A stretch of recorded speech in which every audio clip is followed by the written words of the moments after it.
I guess I'll say like I was with you. I was like agreeing with a lot of what he said. I was like, man, if this guy was like a dispensationalist, we'd probably like agree about everything almost. That's the impression. But it's like, okay, but let's not talk about what we agree about because that doesn't seem pertinent. Like we should talk about what we disagree about. He's very like he talks a lot. He's a bit of a yapper, and I think he has like a good cadence and he's easy to listen to and all that. But he does seem to go on for a bit, you know. Yeah, I mean, I like Steve. He's a chill guy. Like as far as interlocutors go, he's chill. One thing I noticed, especially the John 12 point you brought up, was super strong. I don't see I don't even remember his explanation exactly. I don't know if you can recall it, but it's like I don't understand what distinction was he making between verse 42 and 44 and 46, where it literally tells you the whole succinct argument made in that passage, whether John said it or whether Jesus said it. The whole point is the words are consistent. Like these people believed, but they didn't confess him. But he's making the point that if you believe, you should not abide in darkness. How do you even read that when you understand the word believe in different ways? How does that even make any sense? You're sort of making the argument that me and Charles had a stream yesterday, and I was talking about, well, what if I say that there's different, because you had mentioned valence and about like positive and negative connotations. I was like, well, what if, we say that really there's more than one kind or type, or there's distinguishing traits like adjectives, and there's like positive and negative adjectives, and maybe you could make an argument such that you can implicitly refer to, like you could say like positive connotation faith, like it doesn't need to be explicit, and it's more of like a theological thing. But no, so I think it's in principle possible to argue that, and I want to emphasize in principle. I know you don't like in principle arguments. How do you suggest you did once before? It is possible in principle to make an argument that there could be different kinds of faith based on different valences. The problem is going to be, if you have to have a way when you approach it to justify that range exists, and then you have to have a way, in my assessment anyway, to say that in this particular case this is the reading. And the problem is, I don't see how you can do that without a pre-existing theology informing that. Mm-hmm. And I don't know how you get away. Now, again, we can do the whole Bayesian structure, and given the priors, what's the expected? That's all a perfectly legitimate move to make. But my point is just, if you're going to use your theology to say these people can't be true believers because my theology breaks, okay, well then where's the theological claim to justify that initial framework? I want to see that frame, and that's what I'm never, ever seeing anywhere. So I'm not saying it's impossible in principle. I've just not seen anybody do the work to make it reasonable. Oh, this is you're absolutely correct. But this is actually something I missed that I should have asked in the question. Was notice in John 12:39, it says, therefore they could not believe. Then it says, nevertheless they believed in him. That's like, oh wow, incapable. That's I didn't even see that. Wow. I should have asked that. I knew I had that argument. I just forgot it. Wow. Tunde, welcome. What is your belief? Hey, Layman. I actually know you. I was on one of the. This is actually IO, but okay. I was. Everybody changes their names all the time, so I have no idea. It's half of my full name. So okay. I lean free grace. I've spoken with Chris before. We've interacted on his Substack as well. Good to see you, Chris. Okay. I don't know how you're still awake. Good to see you, man. I don't know how you're still awake. Just adrenaline. Yeah, but it was a great debate. I had actually been listening last night. Thanks for the blessing, Dale. Go ahead. Yeah, no problem. I had actually been listening last night to your debate with Matt S. About a couple weeks ago. And so then I see this one today, and it just was really fitting. But yeah, I think it was overall a great debate. Dietmar, I love a lot of your content, man. I think you were actually technically the first free grace guy who I was introduced to, I think just through the algorithm. And then that kind of led me to like guys like Chris and stuff. But great to see you here as well. I loved your question about John 12. I think that, yeah, when you asked that question, he really kind of just, and I don't say this disrespectfully, but he almost kind of like short-circuited and just kind of like reverted back to just begging the question. And I really don't think it did.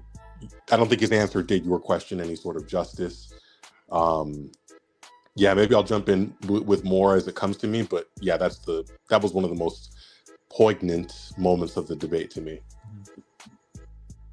I had something was I was perturbed that because I was reading a lot about verbal aspect. I was reading quite a lot about verbal aspect coming into this because I thought that he would make the verbal aspect argument, and he did. I was like, oh, here we go, and then it sort of just evaporated. He didn't really push back on anything you were saying about that, and I was like, darn. I was waiting for him to like. I mean, at the very least, I was like interested how he viewed like the landscape because there's so much disagreement on it, you know. Right. Like even on the verbal aspect, his point was that it's in the present moment. So despite it not being continuous, he never responded to your John the Baptist point, because John the Baptist is John the Baptist right now, but he's still not baptizing in this present moment, is he? Right, exactly. And here's the thing. I mean, I say verbal aspect stuff very confidently, but anybody who's read the literature, and I've just got my toes in it, like there's like 3 or 4 different views on verbal aspects. Wallace, for example, tries to hold the older view in light of the new verbal aspect theory. So there are some who hold there's no time, some hold there is time. Those debates exist, but my point keeps being over and over again. I genuinely was surprised he didn't know Greek. I came into this having watched his earlier debates, the way he throws these terms around. I just thought he knew Greek, and for him just to, I'm trying not to be a jerk because after showing his public, but he just folded on that. He's like, yeah, I just don't know. I'm like, why would you not only make the argument, but repeatedly make the argument when you don't actually know the language and don't know the syntax? Like, why would you do that? Yeah, There's humility. There's humility in it, right? But it's like you raise a good point. Like, why would he even make that in the first place if he concedes he doesn't know Greek? But there wasn't humility when he debated Wilkin and kept making that argument over and over again. Yeah, go ahead. Sorry. I was just going to say, it's just like whenever I debated Lucas Curcio. I watched his debate with a Reformed person, and he was throwing Greek around. And then I go into the debate thinking he knows Greek, and he's like, I don't know Greek. It's like, why are y'all doing that? Y'all need to have disqualifiers. Like if you use AI, you put a disqualifier. You need to have a disqualifier to what degree you've attained Greek. I'm fine with saying I have a Greek understanding enough to complete a THM program, and that's all I claim. Right now, I've been studying informally for years, but that's the minimum that I claim. You know. But go ahead, Tunde. Yeah, no problem. I was just going to say it's ironic because as someone who's more recently been introduced to this whole free grace debate and things like that, I learned about the present participle argument from conditionalists, originally from Steve. So yeah, I mean, to hear that and then find out he didn't even know the language was kind of shocking to me. And this kind of came out as well in your debate with Matt S as well, Chris, you know, because there was one part I just couldn't even believe what I was hearing when you were speaking in John about the woman at the well, and he tried using the same argument there. I mean, it just broke down, and he said how it didn't matter if the Greek wasn't on his side because the context still shows he's correct, and even a 12-year-old could see that. He said that himself. And I'm thinking to myself, dude, I remember reading that scripture when I was like 12, 13, and you can clearly see that what makes Jesus's water different is the fact that you don't have to go back for it multiple times, and that's what even the woman at the well knew. So it seems like everyone in the text, in the story, as well as you yourself, Chris, except for, in this case, Matt S., seemed to know what the implications were. Right. I mean, I think even Steve, this is actually an interesting point on John 4. I think he understood what the implications were, and he even agreed. I was like shocked when he's like, oh, I agree it's one drink in this passage because of the aorist, which by the way, that shows he doesn't understand what the aorist means itself anyway, but It was inconsistent with his earlier argument. But when he said that, I was like, how can you agree with it and then still walk it back and form this convoluted theology that it's like, oh, this well in you, and then you have to keep drinking, and then someone who drinks once will continue drinking, but you believe that someone who believes can stop believing. Like, it just makes no sense. Like, it's just so convoluted, bro. Yeah, and you think like, okay, it has to mean something. He has to do something with those verses. So, you know, what could he really tie it to other than, I guess, just some sort of like initial justification? But now we start sounding like Catholic, you know, terminology, because they argue for the same thing, that there's like an initial justification. So maybe that's what the initial drinking is. But once again, it just defeats the whole purpose if you just have to keep going back. I had a moment debating with him, and I'm not going to name anybody. Y'all maybe know who I'm talking about. Where I had one particular debate with one individual last year, and this particular individual spent the entire time saying that's not what that word means, and it was we never got him pinned down in the entire debate what the central word was, and this was of the actual debate proposition, the debate resolution, and he kept changing. It was that's not, and there was he can't. I feel like Steve was doing that in some regard with salvation, because like he signed up knowing it was a debate on once saved, always saved, and then he spends half the time talking about salvation in this larger sense. Well, no one thinks that once saved, always saved refers to every broad aspect of salvation, and then as soon as he would get uncomfortable, Dittmar, he would just go to one of those larger aspects rather than deal with the actual core we were supposed to be there discussing. Exactly. So, but look at this, Dit. What do you got to say about this? When's your debate with Jack Hissaw on water baptism? I don't think we ever scheduled. I don't even know who that is. Okay, I don't know who he is. Maybe I'll bring that up to Donnie because I don't have any debates coming up. Yeah.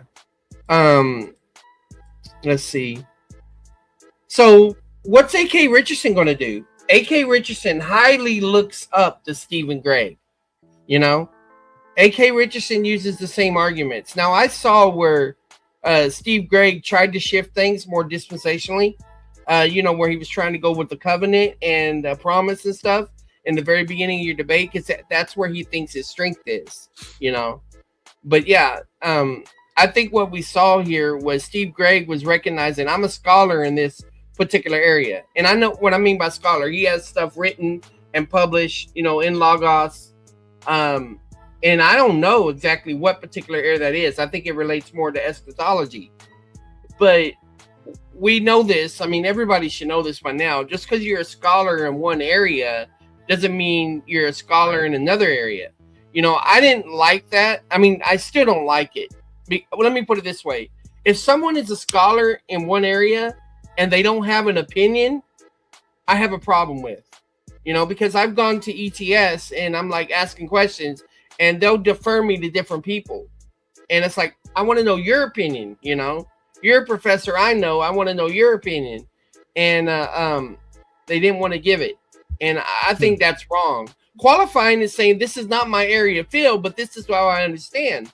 The reason I say that is because every Christian should be developing their understanding of the Bible, regardless of how deep they are, and just saying this is my initial observation. These are my initial thoughts on this. I'm willing to stick my neck out of here. You might cook me in this area, but here's what I believe. Put something on the table, and it was good that he said I'm not a scholar, because this is what I think's going on, Chris and everybody. You know how Jesus' disciples and John's disciples were fighting with each other? Now, I know this is not a perfect parallel, but sometimes the disciples of the teacher are more dogmatic than the actual teachers themselves. Yep. And they put these teachers, senseis, on pedestals. But I mean, John already said who Jesus was, but leaving the analogy, the point is that we're going to have to go through these people that have been put up on a pedestal and to deal with their stuff. And then maybe it will have a trickle down effect, because I think a lot of people have put their trust in their sensei instead of the biblical arguments and developing the ability to evaluate these things. That's why the Eastern Orthodox right now are not standing up to debate. I don't know if you know this, Chris. There's some Eastern Orthodox that were reached out to that have not followed through on certain debates, either responding to the emails and yet they're debating all the time, or not follow through on their commitments, given schedules and all of those things like that. Yet we have a true Orthodox person that was willing to debate, and all people say in the comments, I'm being dishonest because he's not an Orthodox. Look, I don't care what kind of crypt you are. I don't care about your sect and what hood you're from. The point is, y'all are both Orthodox and you both teach a process of salvation. And so, but they're trying to cope. They feel like, oh, this dude lost and he don't represent Orthodoxy. And it's like, okay, well, how many of these people do we got to debate before we get to the top tier ones, before it trickles down and people realize, Y'all have just been following the emperor who's not wearing clothes. Well, can I ask something? Because I've read some of Steve's books on preterism, partial preterism, but I don't know if he has any writing on soteriology. You know? I've not read anything he wrote, so I don't know. The only thing I watched was his Wilkin debate. Okay. Not 'cause sure I how feel you got dropped, Tunde. Do you know, Layman's, whether he's ever written on soteriology? I don't know. All I know is that the Emperor. Have you read Empire of the Sun? No. That's what A.K. Richardson uses as his main book, and I think he conflates the kingdom with salvation, and then foretakes all the promises conditionally. Because I mean, if Israel don't have a future, then you don't have a future. It looks like he has some writings on salvation. I know he does a lot of work on Romans 11, and I've heard him talk about that. So, Oh, one thing. I would Okay. definitely read his books before I debate him. You read all of them? I'm gonna read the pertinent one. I mean, that's what I did with what was Sam? What was his name? Dr. Sam. Was it Harris? No, what was his name? I can't remember. The partial preterist. And there's a couple others. I read Genesis book. Go ahead. I was gonna say, Chris, you remember my question that you elaborated on 1 Thessalonians 5? His point, I explicitly said in my question that it's a different Greek word from the one in chapter 4, and his response was, "I agree," which he can't agree with what I said. I was like, "Dude, that doesn't make sense. That you literally cannot agree. It's the total antithesis of the position." You notice how Eastgate always runs out of money when he comes over here? I don't understand it, man. I guess he likes his name in the lights or something. That's funny. Yeah, but I was like, you ask solid. You ask solid. You always ask solid questions. You're. I mean, it's not even about my question. I don't care about that. I was just No, curious. I understand, but I'm just saying that you put good arguments concisely in question format, and he was just. It's like, well, I just agree. Well, you can't, man. It violates your whole point. The whole point you made was that whether you're living this lifestyle of faithfulness or not, you'll be saved. And his whole point was that you have to overcome and live this lifestyle in order to be like, you can't say one and the other and both be correct. But I was going to ask, what do you think about that passage in general, like 1 Thessalonians? The only place I've ever seen that written on was in Constable's notes. You are the only person who I've ever heard use it. And every time you use it, I think to myself, that should make it into the standard arguments. And I keep overlooking it. I think it's a phenomenal argument. I need to look about a little more about the best way to deploy it, but I think it's strong. I think it shows that if you take slumber, I don't know if you can apply it to apostasy yet. It's obviously about immorality. But I think there's a stronger connection. And I was trying to get the end of the debate between immorality and apostasy. Oh, well, I'm still believing even though I'm immoral, or I don't think I'm as immoral as everybody else. I haven't formulated that just right yet. If you're talking about the sleep argument, that's in Dillo, and Eli used it in his debate. I don't remember if it was a 2v2 or that, but yeah, it's in there. Ashley's got a question for you. Steve thinks that all the promises are conditional, right? Even the sonship, right? He even said Abraham had to leave family or I gotta feed my cat. 1 second. Sure. Somebody gonna say something? I was going to say, on the conditional point, this is where you have to be super precise with your words, and you were. Yeah. Like, people in the comments are like, "Oh, Chris said it's not conditional at all. That's where he lost me." I'm like, dude, he said it's not conditional in the sense of God's faithfulness to that initial. Like, there's obviously an initial condition, but after that, God's the one that does the faithfulness. It's not. And I didn't realize until halfway through the debate that he had misunderstood that very point. So you're exactly right. Yes, there's a condition for receiving the promise, but once the promise has been granted, there's no condition on God fulfilling the promise. So my own comments on Steve thinking that where he's interpreting the fulfillment of those comments is conditional. The problem, I mean, I obviously think it's the problem, but then there's this quasi-Calvinist thing he's doing, right? Maybe y'all can help me work through this. There's this well, if you're a true believer, you're going to do these things.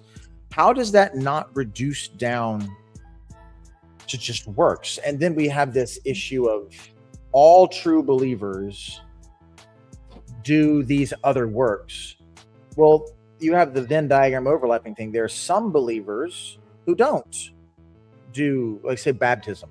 Well, that means only those believers who are also baptized. That's the extra conditions. Well, then it's just not true that all believers, unless you just define all believers. So Calvinists have a way. Calvinists can say the reason all true believers do these things is because of election. I don't know that Steve has the theological resources to say all true believers. So I don't know how he doesn't end up at a works-based salvation in practice. I just don't. He can't say all believers have everlasting life. So he has to say there are some, only all true believers, and all true believers are those who also do these good works. That's hard for me to square. Wait, on the same point, it's actually made me think, and it's on the point of First John as well, where he said the believers overcome.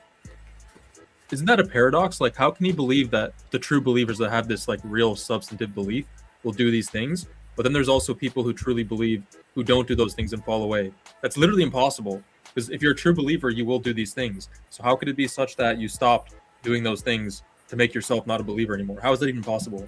Like, you know. Anybody want to comment on what Eshy's saying here? Yeah. Can you hear me? Sorry. Go ahead. Yes, Was yeah, going we hear crazy, you. and for sure, I had to switch to my laptop. I was going to say too that in this debate, as well as in past debates I've watched with you, Chris, I've noticed on multiple occasions people trying to appeal to certain verses in Genesis, like Genesis 18:19. There's another one that I can't recall right now, to try to show that the covenant wasn't unconditional, you know. And I think that you guys did a good job at responding, and I think that it is important to lay out, and this is kind of addressing what Ashley's talking about here, that there are two planes on which the covenant can operate, right? Like there's the, as Chris said, once it's given, there's no other condition for God's faithfulness to carry it out. But there's the kind of temporal sense in which, for example, like I always point people to the golden calf incident, right? Like God was ready to wipe out all of the Israelites, and he would have done it. And it's interesting because the Mosaic covenant was already inaugurated by that point in Exodus, because it had been inaugurated back in Exodus 24 before the golden calf incident. And yet when God is about to wipe out the people, two things happen.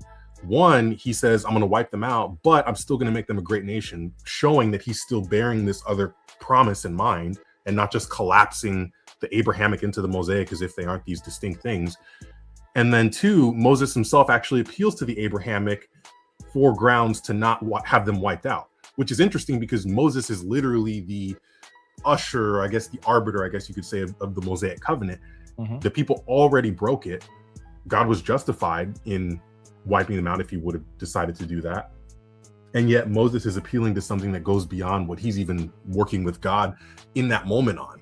And so I just think that's huge regarding its implications for not just how we should see the Abrahamic covenant, but how even the patriarchs did. So, yeah.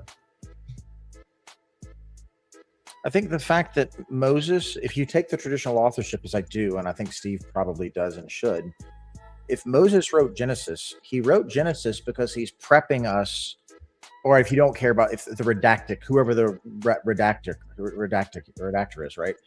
They put Genesis in there as a prelude to the Mosaic covenant. And the reason the Mosaic covenant is, the idea is, and this is just in the theology of the Torah itself, the law comes after. You don't need Paul for this. The law comes after faith. God is not interested, even in the Torah, of people obeying the law apart from faith. He wants them to believe, and he calls his people, and then he gives them a covenant to regulate their lives. And so to make that covenant up here, which is about social regulation, as Charles always talked about sociological, to make that covenant regulation constitutive of whether or not you've done the earlier thing of to believe, is just to be backwards. And then to finish Ashley's point here, and then you don't even meet the conditions of that. Abraham didn't leave his family. And then my argument is, I don't think Steve meets his own conditions of covenant faithfulness. No conditionalist does. You have to be honest with yourself. And I worry there's an honesty issue here. When you say they don't meet the conditions, is it just because you're saying we're all imperfect, or because of something specific? Yeah. No, and this was something I said too, because it's not only the sins we aren't supposed to do, right? The Bible says if we have things we know we should do, but we don't do them, those are sin. So, class, raise your hand. How many of you have something in your life you probably should be doing, but you've been neglecting? And I mean, 99% of us would be like, yeah, I could probably be better in this area or whatever. Yeah, So all of a somebody sudden, says, well, I don't have a lifestyle of sin. Yes, you do. Yes, you do. Well, it's not unrepentant. Yes, it is. That's So did y'all answer Ashley's thing? Yes, we did. Okay, all right.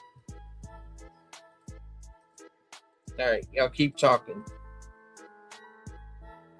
What was this about? Free grace, basically. Can't miss salvation. Chris, if I just may ask, I guess we can let the comment go up. No problem.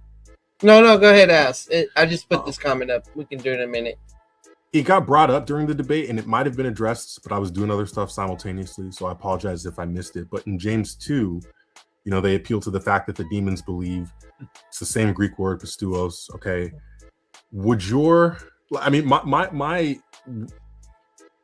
instinctual response to that has always been they're just believing that God is one. Like it's more of like an ontological belief about his existence. Mm-hmm. But even if we were to say it's something more, I know you have that article on your Substack regarding the breakdown of James and the Interlocutor, and like the quote. That article is so confusing, man, because of the back and forth with the who's saying what and all that stuff. So I don't know if maybe you had anything to say on that, just because I know you'd be able to articulate it better. Yeah, so I'll keep it brief here, but no. So I don't think demons are making an ontological claim as such, although I appreciate that reading. They're quoting the Shema. And I think that's something, as soon as we say that, well, yeah, and I'm going to encourage you and everybody else, don't rush that. Like, let that sit. He's quoting the Shema. You believe God is one. That statement is something like you have all of the Orthodox theology correct. You actually believe that. Like, you actually trust that that's true. They have all the Orthodox theology, everything that follows from it. They believe all that. And they shudder. So how is it that you are going to show your faith if you don't do anything with it? That's the only point that he's making. You can have all the Orthodox theology, but having the Orthodox theology, having the right body of beliefs, that's the way I take faith there. Having the right body of beliefs in which you are trusting is going to do nothing for you or for your brother. And then at the end, it says you have to add works to your faith to animate your faith. Calvinists will want to say you have to add that if you have true faith, it'll produce good works. But it's the opposite. It's take good works, add it to your faith so that this body of beliefs that you have is meaningful. That's what demons haven't done. So that's all that he's getting at.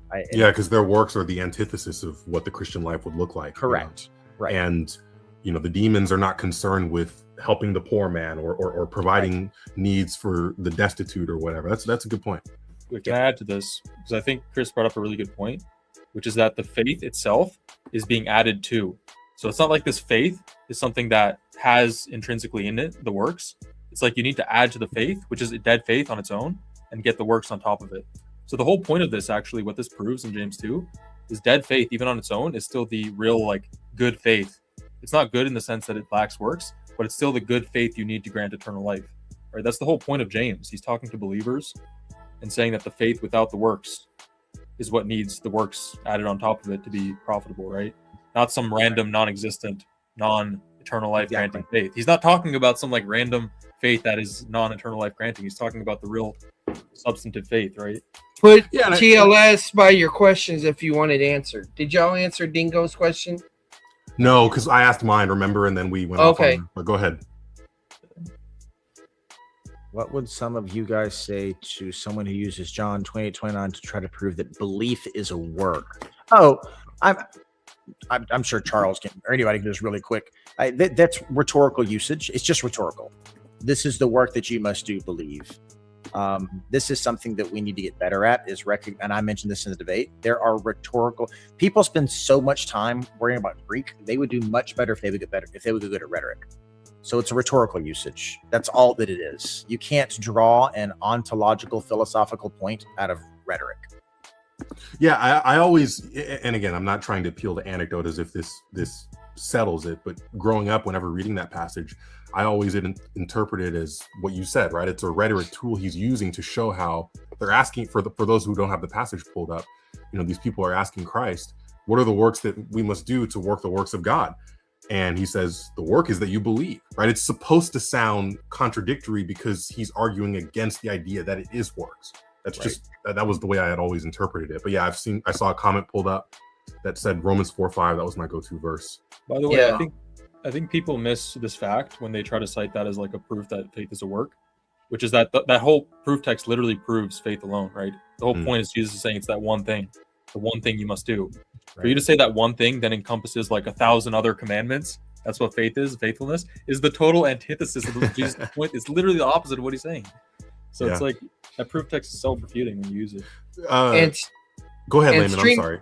And StreamYard, you can clip this or clip that, however you want to say it. It's true. We need Trent Horn to step up and debate a free gracer. Right now, he's just going after Neat God and other people like that. You know, you should be wanting to go after the strongest strain of something if you really consider us a virus. Take out this virus. Did you watch that debate, Chris or Dittmar? Or anyone? No, I haven't yet. I saw it, and I think Ryan does a lot of good work in many ways, but I do think his adherence to certain Calvinist doctrines creates easy weak links in his positions that can just be so frustrating to watch, because I'm like, dude, you're using some of these passages so well, and I love that. And oh my gosh, like it would just be so much better for you if you didn't, use them badly to affirm some of these Calvinist doctrines. And so I think Trent took advantage of that for sure. Well, you know what I think about Calvinism in terms of perseverance? I don't know if you guys agree. I think it's basically like they believe in a loss of salvation, but it's like a hypothetical loss of salvation. So they don't actually believe once saved, always saved. They believe you can lose your salvation, but no true believer would do the thing that would make you lose yours. That's literally all they believe. That's correct. I 1,000% agree. Doki, thank you for the membership. All right.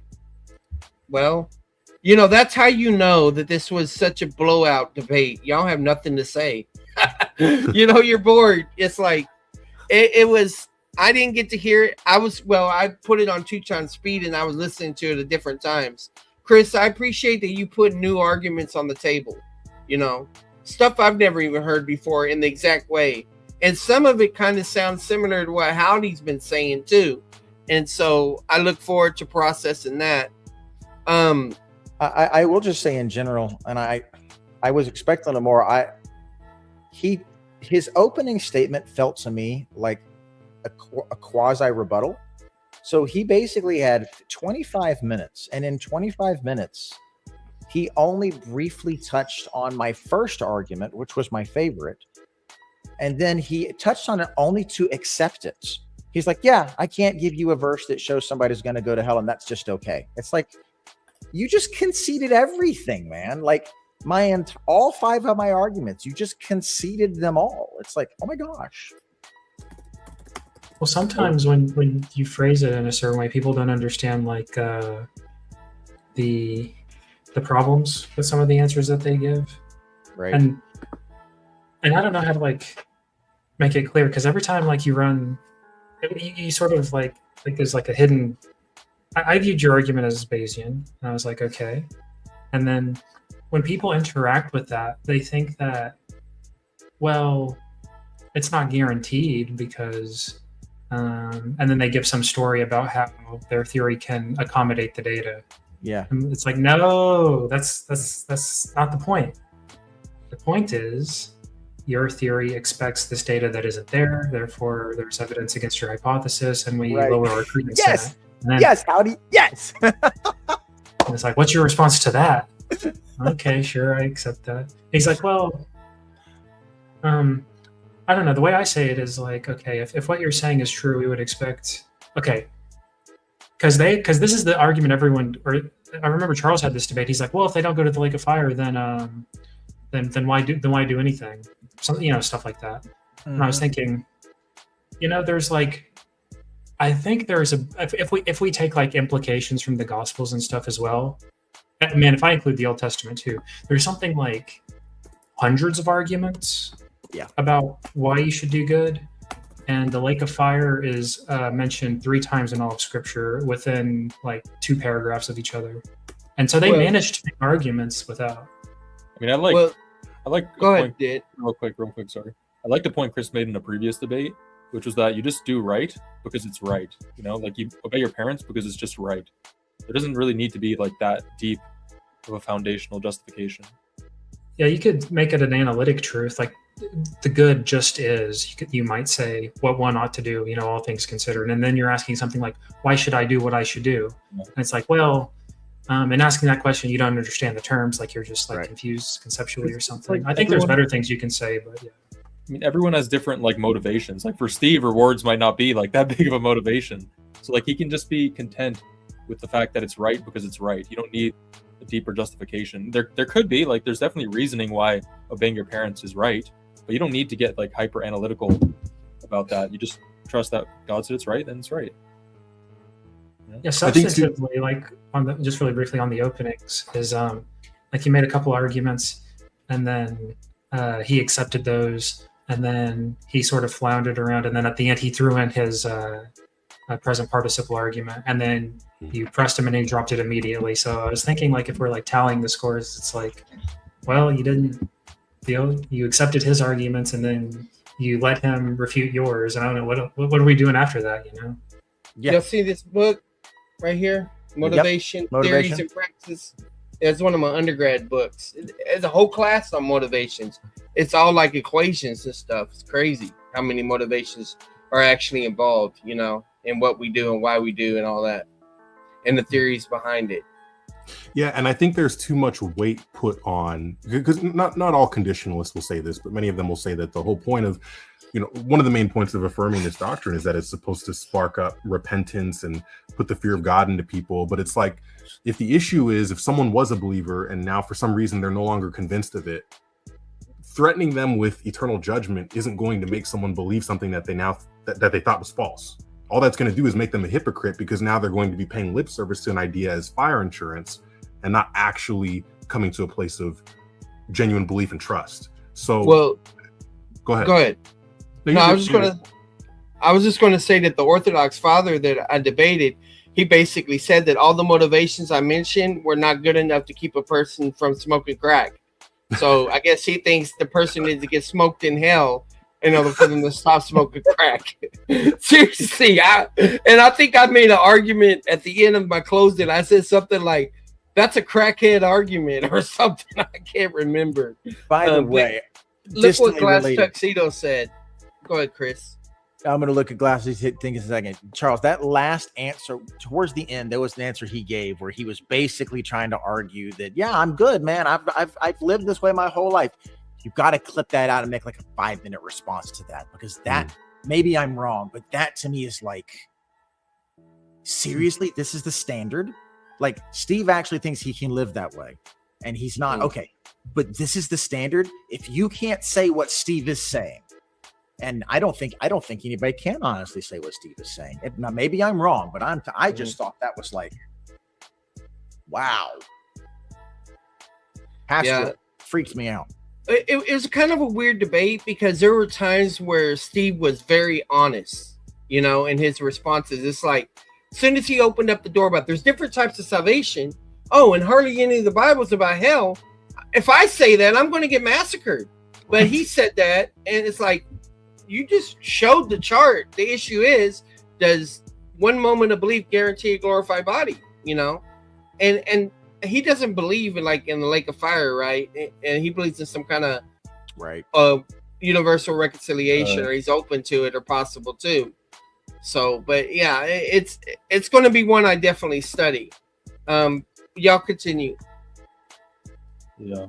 Well, I thought the point that you made, Chris, on John 4:13, I think, where it's like whoever drinks, present tense or present participle, will thirst again. But by his logic, if you're currently drinking, that's what the present indicates there, then you don't thirst in the moment you're drinking actively, right? That makes no sense. Yeah. That was actually a clever point. I don't think he actually responded to that. Right. I didn't think so. Dimar, when are you going to be making videos again, man? I actually really, because see, the problem is Chris is one of the best when it comes to this topic, but he's doing it in these long formats, right? And I feel like you cover that other side where you got these shorts that you were doing. I was sending them to a lot of people, and I had friends who found out about you just completely on their own. And I found it very useful, man. I don't know if you're planning to do that soon. I know you've been busy, but it's very, very helpful. You must deny your Luke Maxing and come back to making free grace content. Yeah. I mean, they're not mutually exclusive, but no, I think YouTube is like And for Chris, even like YouTube is one of the best places to evangelize. Like I don't even do that much in-person evangelism. You can reach I've had so many people tell me like how much my videos have helped, which is great. Yeah. If God permits, I will get back to it after I finish my dissertation, but I have got to get that thing finished. Yeah. Awesome. I was thinking about if someone goes to the Greek, this isn't because it's sort of rude, but if someone's sort of like, I don't know, is puffed up about it and they make like a really bad exegetical argument, like I was thinking about asking them I was thinking about donating and making a question, but I thought it'd probably be too rude. Like I was like, how do you determine when the action chart is ingressive? What are like the lexical indicators for that? What are the semantic aspects that accept that? And it was like, sometimes what you can do is when you have someone, this happens because I always think of this as sort of like relevant in like cross-examination in law, where if someone is an expert, you're at liberty to what's called voir dire their expertise. So, okay, you're allegedly, let's say, an expositor of the New Testament authors, right? And you seemingly have some background in like the languages or something. You say something, and then you say, okay, well, and then you just ask them like general questions about it, and you can sort of like make them look kind of foolish. But I don't know, because it's also kind of rude to do that. But I think some people sort of like put like a giant target on their head, saying "shoot me, shoot me." And I was like, I mean, yep. I guess it would just be like really mean to. I had one debate and only one where I did that on purpose. Howdy, you might even remember the Tucker debate. And he made such a big deal out of being an expert. And so I just said, all right, in cross, I'm just going to spend like 10 minutes, boom, boom, boom, boom, boom, boom, boom, boom, just showing he didn't. And my standard for doing that, and I've only had to do it once, is if someone puts forward themselves an expert in the subject and they clearly know what they're talking about, then you have to attack their credibility. Because otherwise, how is the audience supposed to know not to trust them? If they claim I'm an expert, put up or shut up. Right. And Steve, thankfully, Steve said, I'm not an expert, so I dropped it. But if Steve had kept pressing, we would. That's why, because he dropped it. Yeah. You know how Jesus, when he saw Nathanael, he was like an Israelite in whom there's no guile. Mm-hmm. Well, here's an Orthodox that has some balls. Here's the Orthodox person I debated. Look, he's responding. I can't say the other ones have balls. To use that language, but yeah. So what's left? I mean, what direction do we go to now, in these debates? Do we just keep saying the same thing over and again? I mean, I'm glad you put things in a new way, Chris, but it's just like, do I just run with your opening every time now? I mean, modified? My opinion, and I'm truly curious. I want to hear every single person on this. I think that's a good question, and I'm really genuinely. I want to hear Dit. I want to hear Howdy. I want to hear AO. I want to hear what y'all say. Here's what I think. I think that because salvation is such a broad issue and it can touch on so many areas of life, I think the thing to do is to all of us have interests in places where God is working on us, and so you should just explore those areas that you are particularly fascinated by and ask, how does the gospel impact that? So, like, for example, how did I talk about this? I am very interested in Bayesian thought processes, and I can get really philosophical. I'm a critical realist. I'm a fallibilist. And so for me, epistemology is a terribly important subject. And I think that the way the gospel is presented, epistemologically, the free grace has got the blessed explanatory power. Now, that goes over the head of most people. But I'm sure that Dit and Howdy and AO and you all have different, like, you're like, for example, the sociology thing. So I think the way that you take it is by saying, okay, so what's the area I'm interested in? And how do I pitch the gospel through this area of expertise? That's my opinion. I think that's actually really well said because, you mentioned your area of strong interest. And for me, as of late, I've really found myself diving deep into the biblical covenants, Abrahamic, Mosaic, Noahic, everything else in between, and seeing how our understanding of those covenants guides the entire narrative of Scripture. And when I've looked at in the Old Testament, for example, just God's dealings with the nation of Israel, I mentioned earlier the example with the golden calf, right? And how he was going to wipe them out and yet still was bent on keeping this remnant so that the promise could be intact. Or, and this is something I thought about too, when it comes to Noah and his family being preserved, right?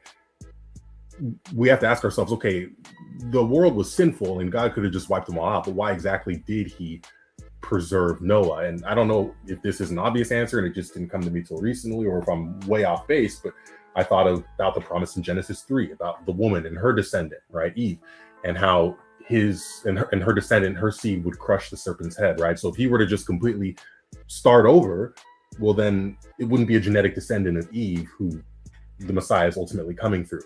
So I don't know if that's reading too much into it as to why he decided to preserve Noah and his family or whoever. But when I look at all these different things in the biblical covenants, I see this constancy, I guess, if that's a word, or this sort of enduring nature that God seems to have with these people, even though they do face temporal discipline, right? The exile, the diseases, the wanderings in the wilderness, everything else in between. And yet that covenant still made its way throughout that entire narrative. And I just, again, I like exegesis, so I want to be careful, right? But for those of us who have been convinced by the exegesis, then looking at these different things in the Old Testament, I do find it is very powerful as an illustration of what we've already come to see through free grace. Don't know if that makes any sense or if that lands with anyone, but yeah. Yeah, I have a slightly different view of covenants, but I think you're on the right track. But protect and serve. You say there's no such thing as once saved, always saved, based on 2 Chronicles 15:2. If you're 18 years or older and you're going to show your face backstage, pull up. Let's see what you got. Or you could set up a formal debate. Pick your poison. I guess I'll go. Yeah, so if you're asking like how I appraise these sorts of things, is most of these are I usually like classify in the realm of entertainment more than like really I don't know what you would call it, like formal argumentation. No one is really making like arguments proper, where you have like, you know, strings of declarative sentences, you have premises, you have conclusions that are licensed by valid or cogent inferences. And really there's like, I mean, there's only 4 kinds of arguments really that anyone can make. They're either going to be Bayesian or one of the 3, like deductive, inductive, or abductive. And you had mentioned, I think you mentioned something like theoretical virtues or explanatory power. That's a form of inference to the best explanation or abductive reasoning. And yeah, like there's boilerplate arguments that you can make, and people should just make those, because those are the only sorts of arguments that are like what I would consider rationally compelling. Everything else just it seems to me like wasting. I mean, they're entertainment, but like in terms of like furthering the discussion, I don't think are much. And I was thinking, because I was talking with Charles, I was saying like, well, maybe some of the openings aren't really landing or making contact with some of the people you're talking to.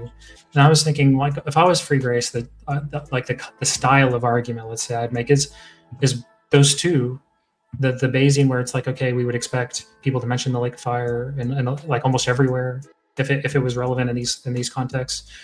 But the second, if you're going with the explanatory power route, I would say, well, if we're considering a soteriological position, first we have to agree on the explanandum that sort of cries out for explanation, and the second is, okay, well, let's suppose that we can agree on what that explanandum is, and then we can sort of try to figure out what the best explanation would be. And I was thinking, well, first we have to see if there's any promises, like we could say like soteriological promises. You could say about the eternal state and whether they're conditional or unconditional. I know that's sort of like loaded terminology, but you can always disambiguate and say, well, it's conditional in this respect, and we can talk about that. And the second thing that I would consider like relevant scriptural data or datum is you could say so-called warning passages and whether or not those are real or hypothetical. And so you carve out the conceptual space into the 4 categories of unconditional. This is like, I don't know if other people use this terminology, but I would say like unconditional and real, unconditional and hypothetical, conditional and real, unconditional and hypothetical. And then first then what I would say, we have to motivate some hermeneutic or methodology for,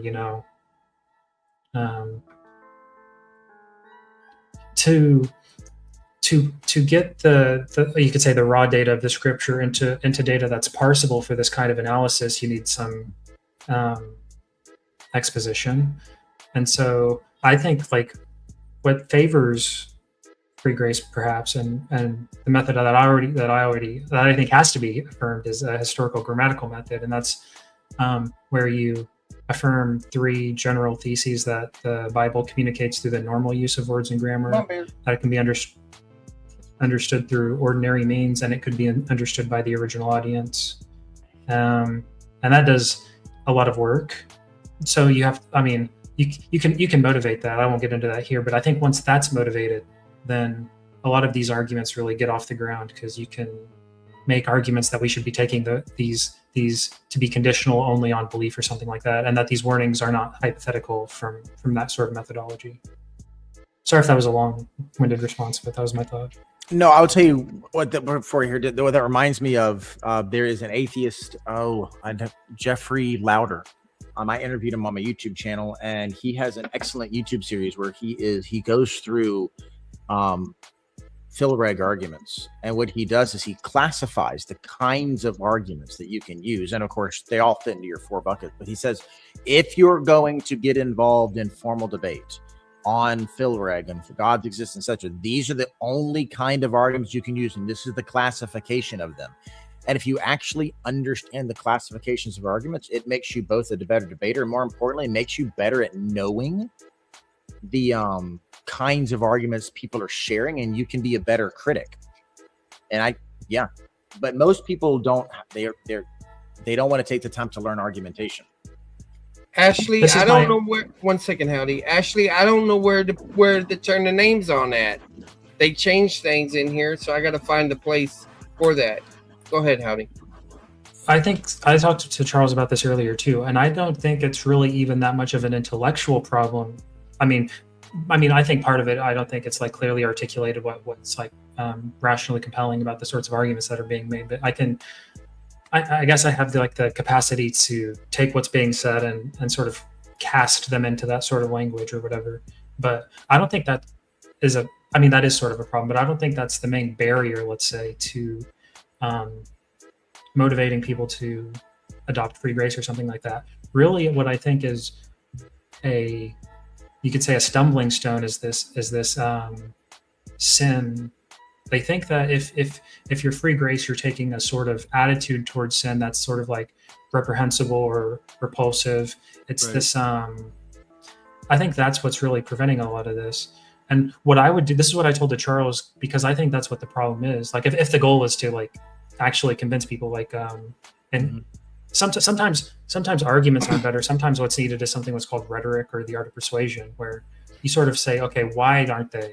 And then it seems to be like it's this, and so what should we say about that? And I would say, if I had an opening, I would devote almost half my time to addressing the concerns, which I think are like, they're not sort of I think their concerns are worthy of consideration, worthy of saying something about, like give some sort of story. But really there's only a handful of articulable objections to free grace along those lines. They can say, well, one is like, okay, free grace is just bad or false because I'm incredulous. But okay, there's a funny phrase in philosophy when someone argued, he said, all I get met with is like an incredulous stare, and I don't have a response to that.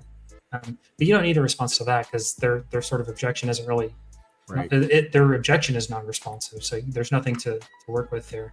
The other is, if free grace is true, then sin is okay. Then it's okay. Yeah. No, sin is like the worst condition for anyone, and let's talk about how bad sin is, and why would you think that if you need like and we can talk about all that stuff. Or they'll say like, okay, well, if free grace is true, then there's no reason to avoid sin. I mean, we can dispute that too. You could say, well, prudentially, there's temporal judgment or post-resurrection reward, which is how most people answer it. Or you could say, well, morally, because one ought to do good analytically, like Dittmar suggested. Or you could throw, there are lots of arguments in philosophy of ethics about why people should do good. Like, if you're a realist, like there's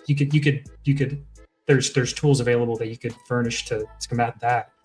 And the last one, which I think was touched on in the debate, or some of the comments, is like, well, free grace, then all one has to do is believe for one moment. So they're like, you're sort of like cheapening, like they'll say like easy believism or something like that. And then I liked your response, because I don't know if I'm sure people have said it before, but this is what I was thinking immediately. It's like, okay, well, sure, but if that's the case, free grace isn't really unique in this regard.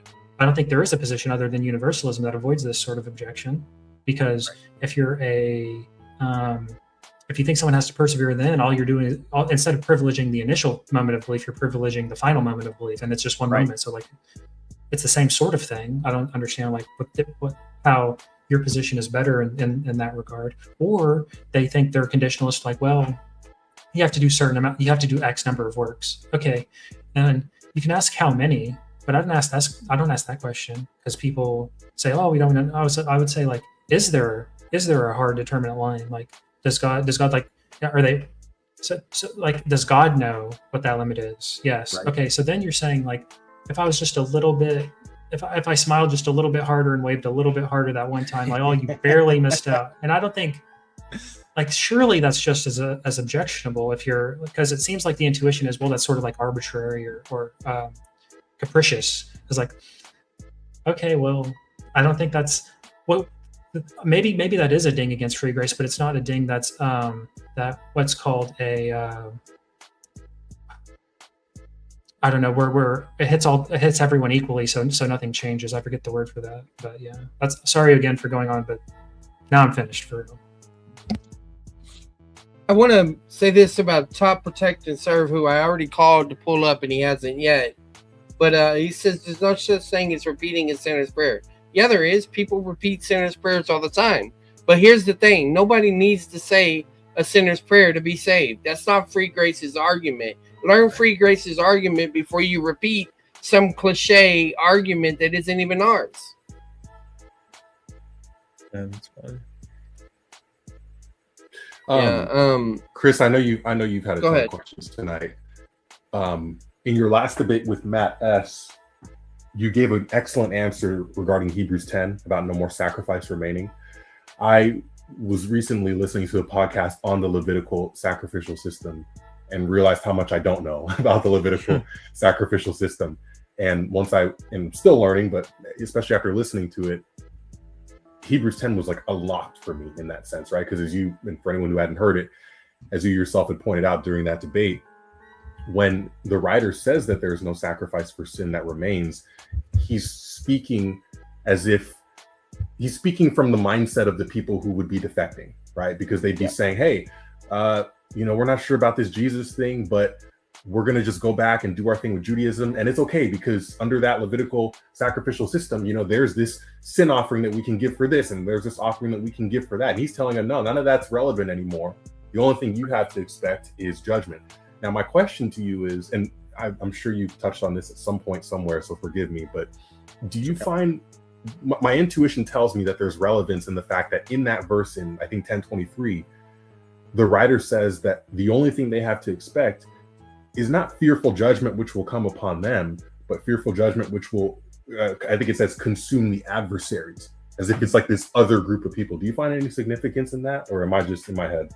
Let me answer that roundabout and then see if this answers your question. The word consuming takes me right to, it's requoted in Hebrews 12, and this goes back to Deuteronomy 6, where our God is a consuming fire.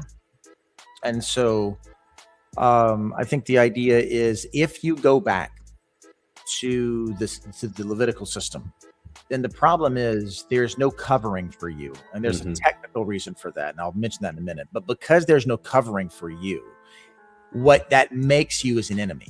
And because you're an enemy, you will be consumed by God. Now, having said that, there's a whole PSA, penal substitution atonement argument has to happen here. But the argument, the big thing, that the Levitical system we have terribly misunderstood. The Hebrew word kafar does not mean something like penal substitution. It literally means cover, to cover over. And in my mind, the best modern illustration to get you an idea of what was happening in the Levitical system was when you put on a hazmat suit to go into, or a fire suit to go into a dangerous place. Yeah. What that suit does is let you go into a dangerous place without being destroyed. So what the Levitical system does is it doesn't expiate sins. It doesn't clean and remove sins. What it does, the Levitical system, is it puts a covering over me so that when God is in my presence, I'm not destroyed by his presence. The covering, the blood it puts a buffer between me and God. Correct. What that means then is that if I go to God without that covering, then any sin that I've committed, I'm going to be destroyed by that same God. So what it's saying is that Levitical system no longer provides the covering. That covering is now only found in Jesus. Yep. I don't know if that's my roundabout answer as far as whether that's relevant to you. You can decide the question you're asking, but that's so would you say then that in that verse, this idea of consume is still pretty open-ended regarding what that even is, though? Because it could, I mean, sure, like it could be possible, not necessarily from the text, but just possible that it could mean eternal damnation. But it could just mean discipline, or it just means discipline. Now it just means it means destruction. So now, what kind of destruction is there? Well, I mean, that's consistent with hell, but just because something is consistent does not make it warranted. And so if you look at the Deuteronomy 6, where it comes from, God wasn't presumably sending people to hell whom he consumed. That's not what he did. He was cutting them off and destroying them. So what could it look like? It could look like lots of things. It could look like ruin. It could look like death. It could look like loss of rewards. It could look like, I mean, God only knows. It could look at more persecution with AD 70 just around the corner. It could look like being crucified and burned. There's so many things it could be. The point is, don't do it. Yeah, and I think given the fact that there's so much of the imagery in Hebrews regarding what happened in Numbers when they rebelled and then were forced to wander, I mean, that was a very severe judgment in which they lost their lives, and yet even after the fact they're still called his people. He says he didn't allow their feet to swell up, their clothes to tear, all these different things. And so we see how there was this kind of temporal, I don't want to call it discipline, but severe chastisement, and yet that did not speak to the ultimate sense of, because like a lot of people think that every last Israelite who wandered in the wilderness 20 and up went to hell, and it's like I don't know how you pull that from the text, right? This scripture is completely open-ended on that. That's an open question. What we do know is that they were disciplined temporally for those actions, and so I think Hebrews is a constant pulling from that event and just not following in that same pattern of unbelief. I think that's noteworthy, to say the least. At least. Thank you. So I figured out what it is. Watch. Whenever I remove the comment, the names appear again. But if I have a comment up there, they get rid of the names. Go away. It took me forever to figure that out. Yeah. Wait, can I ask a question? It's not related to the debate. Chris, as a pastor, what is your schedule like? Do you wake up whenever, or is it depend on your kids, or what? So I have two jobs. I'm a part-time pastor and I'm a part-time chaplain. And so I do all the driving around for my kids. So I'm up every day between 6 and 7, have my kids where they need to be at 8 o'clock. And then I have full days. I'm back at home between 5 and 6. And then I work on my dissertation from about 6 to about 9 every single day. Okay. Nice. You should not be up here right now. Like I'm going to. Oh my god. Well, it's a holiday. You don't have school tomorrow, right? It's a holiday, and Okay. this is my last scheduled debate for a while, and I probably won't accept a light debate anytime soon because I need to make some progress. Now, if the big one comes up, that's fine, but I've got to get through chapter 2 of my dissertation, and I've got to get chapter 3 written. Just out of curiosity, what are you writing your dissertation on? What is a clinically I'll show you the short version. It's I'm doing a substantive grounded theory on how board certified chaplains assess spiritual health in a critical realism frame. What the crap does that mean? In other words, chaplains, board certified chaplains work in hospitals and hospices. They talk to people who are spiritually healthy or spiritually unhealthy. What do they mean by that? How do they come up with that? And then so that we can come up with a rubric to understand what that term means, because there's about 20 different ways in the literature to understand what that term means. Nice. Thank you. Yeah. So it's something that medical professionals will get genuine. It's a proper science paper. If you think social science is science, it's a proper science paper. Soft science. Yeah. Oh, what about when Steve brought up the point? We kind of like reverted to factory settings. He's like, nobody believed what you believe in the early church. I was like, dude.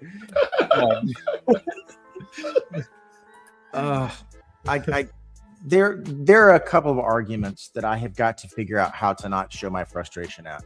The history argument is one of them, and the pointing your finger and accusing you of a nasty sin is the other one. I just think both of those are disingenuous. Like, if you're not Catholic, I don't want to hear your argument for church history if you're not Orthodox or Catholic, because that's just. Now, I have good historical reasons, I think, that doesn't follow, but I'm just like, stop it.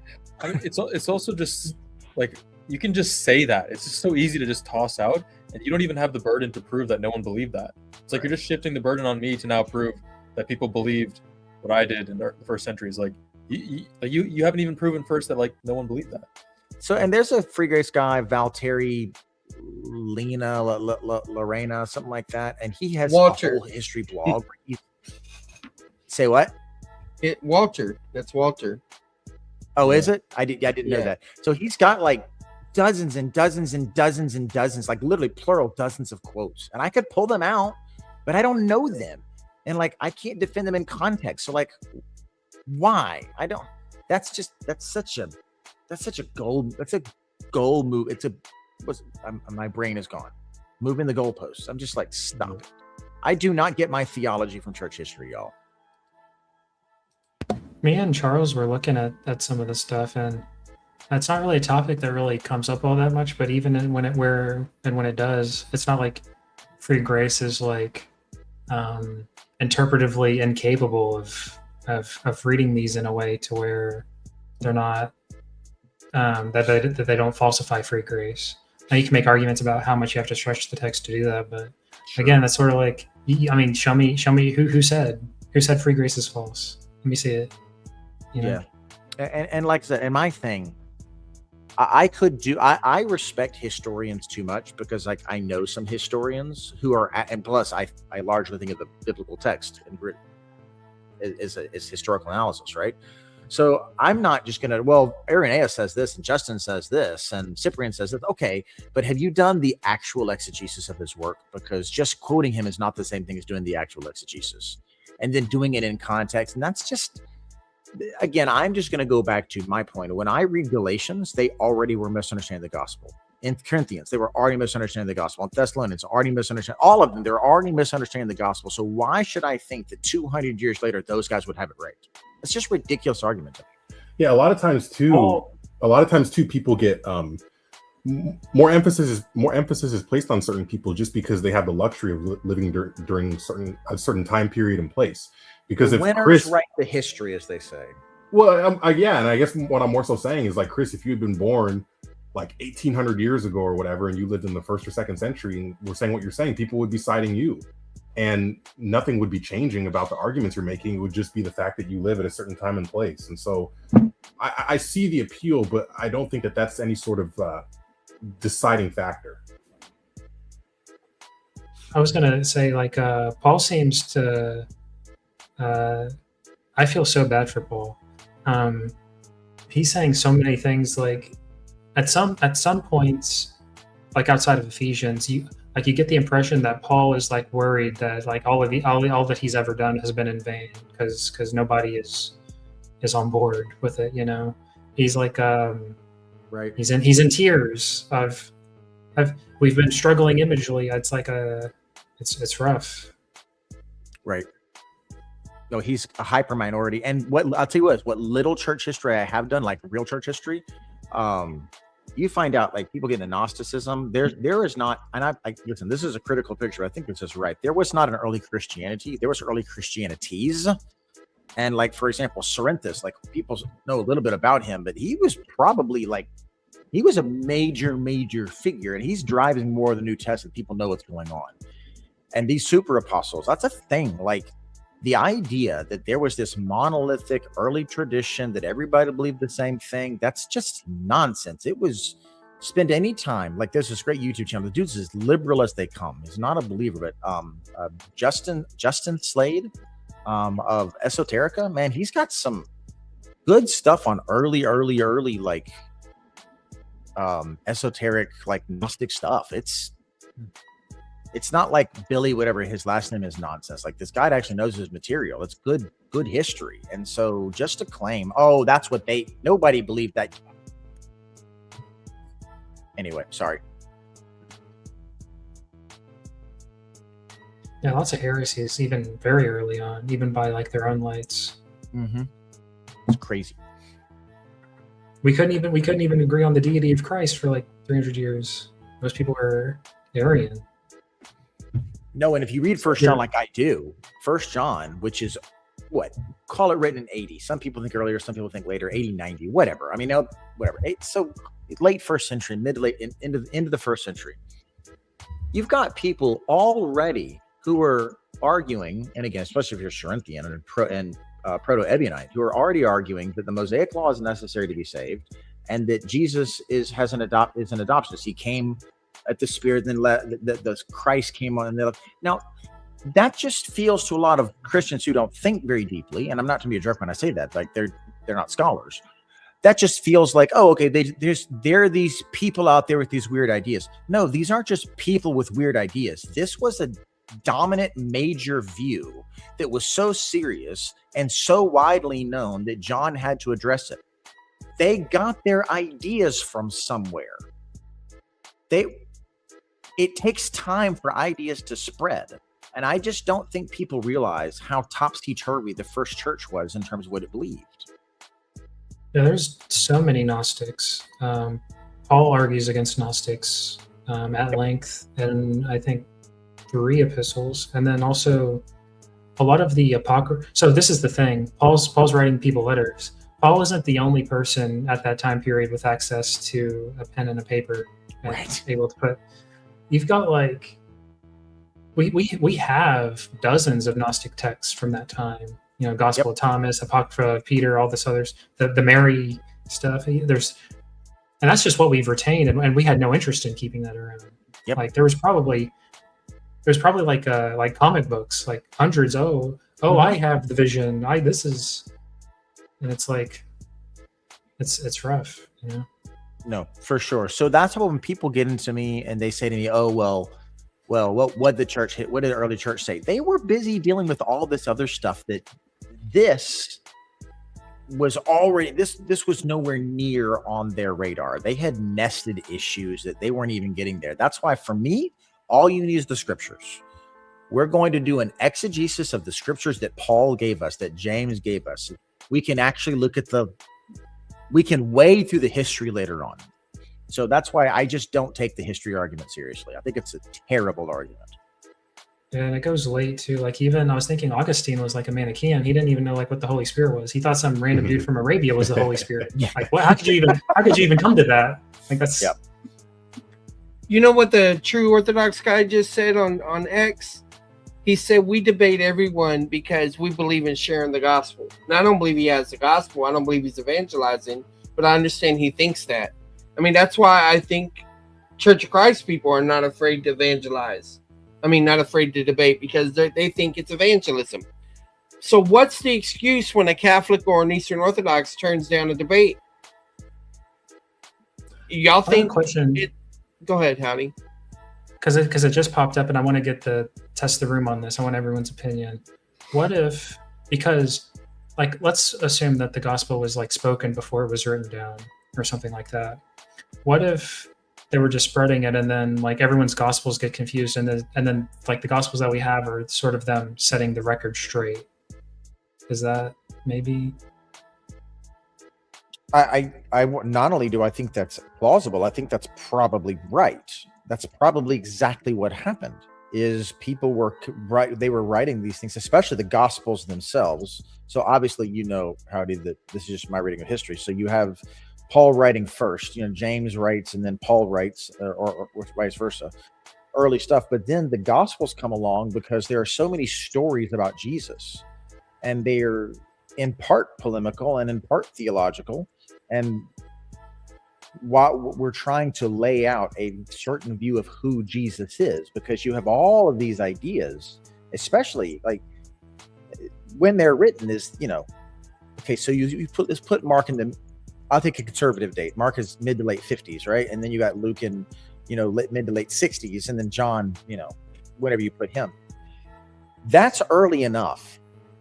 Those Gospels, when you were dealing with serious proto-Gnosticism, that's clear from the history. So I think they were doing that on purpose. Like, I think that's actually part of the reason they were doing it. Yeah, and I think too, even within the narratives itself, like in Acts, right? You see how people from the circumcision party start intermingling with them, saying, "Hey, you can't be saved unless you do this, unless you abide by this." And I'm sure it's funny when you try to put yourself in their shoes, because you probably had all these Gentiles who are, fully grown adults, and all of a sudden they're talking about we need to get circumcised, and they're like, you guys need to straighten this out like pronto, because if that's the case, I mean, oh my goodness. And so yeah, I wouldn't be surprised if when things got out, it already started to get scrambled. And so we obviously won't know perfectly, but it does make me curious, right, to be a fly on the wall and just see how much confusion and chaos was, I guess you could say, disseminating from that original point. Yes, Adam, we are discussing that. I think we're generally discussing it, but it's an after show, so whatever comes up that's relatively in the ballpark, we're going for, especially when we're bored, because when you have a debate like that that's such a blowout, there's not much to say. We're just waiting for the next person to challenge us. Oh my gosh. I would say like the general the cadence is I think he had a better voice and cadence than you. You seemed like a little jittery. It seemed like you're like, oh, he's getting to me or something like that, That's probably true. He's got a radio voice, and I talk fast. Yeah, he's been on radio for what? Chris gives me vibes of like a professor, like a college professor of some sort, who's like just super into a certain topic, and it's like trying to get his students to engage with him, and they're just like staring at him. But if I were a debate coach coaching me, I'd be like, dude, you have to slow down like 40% and cut half your points so you don't feel so stressed to get them all in. I know that up here, but it's all so much. I want to get this all in. Yeah, but I'm the same way as you. So to you, were speaking my language, and I'm like, oh, I get it perfectly. Adam says he's going to be debating the Church of Christ in August. Cool. Would you like for us to do the after show for that? I thought it was a bit unnecessary when he said, yeah, it's all metaphorical. And then he's like, just so I get clear, you're saying this is metaphorical. He's like, yeah, all that's metaphorical. That. And he's like, and then I felt like I don't know about that. I don't know. Like, yeah, no, I thought about letting it go, but I wanted the audience, maybe I'm wrong, because I know you've seen me do that like 3 times now, but I know that there are people from his channel who are going to watch, and they had never seen that before. So I wanted them to see that. That's the only reason I went through it. It wasn't necessary, but I wanted them to name it over and over and over and over again.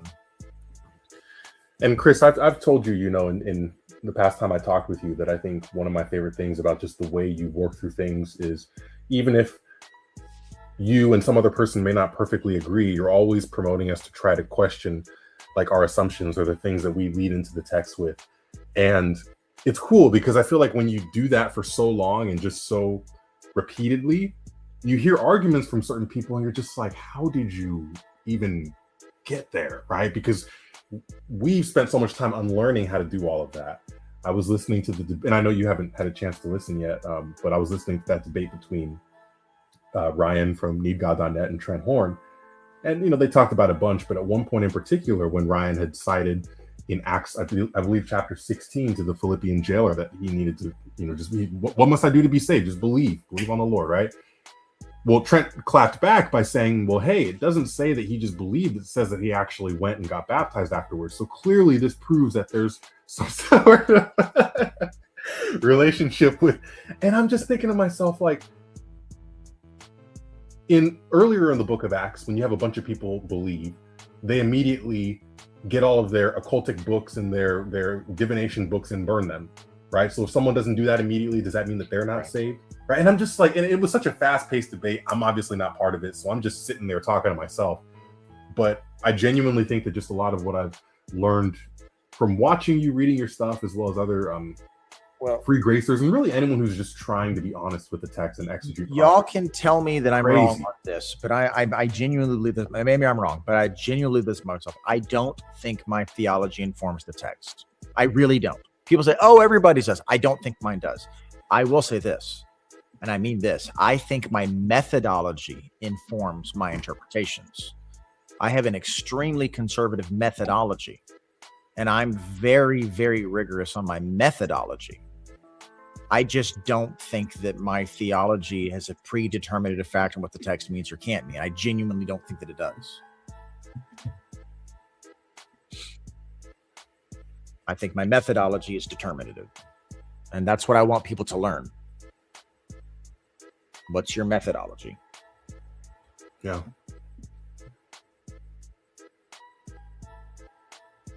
Yeah, that's mainly where I'm working at, because I can't convince you to believe like me, and you probably shouldn't believe like me just because I say something, which most people don't anyway. But if I can give you a methodology, a procedure that you can apply in your own Bible study or your articulation of things, then I think that's a win.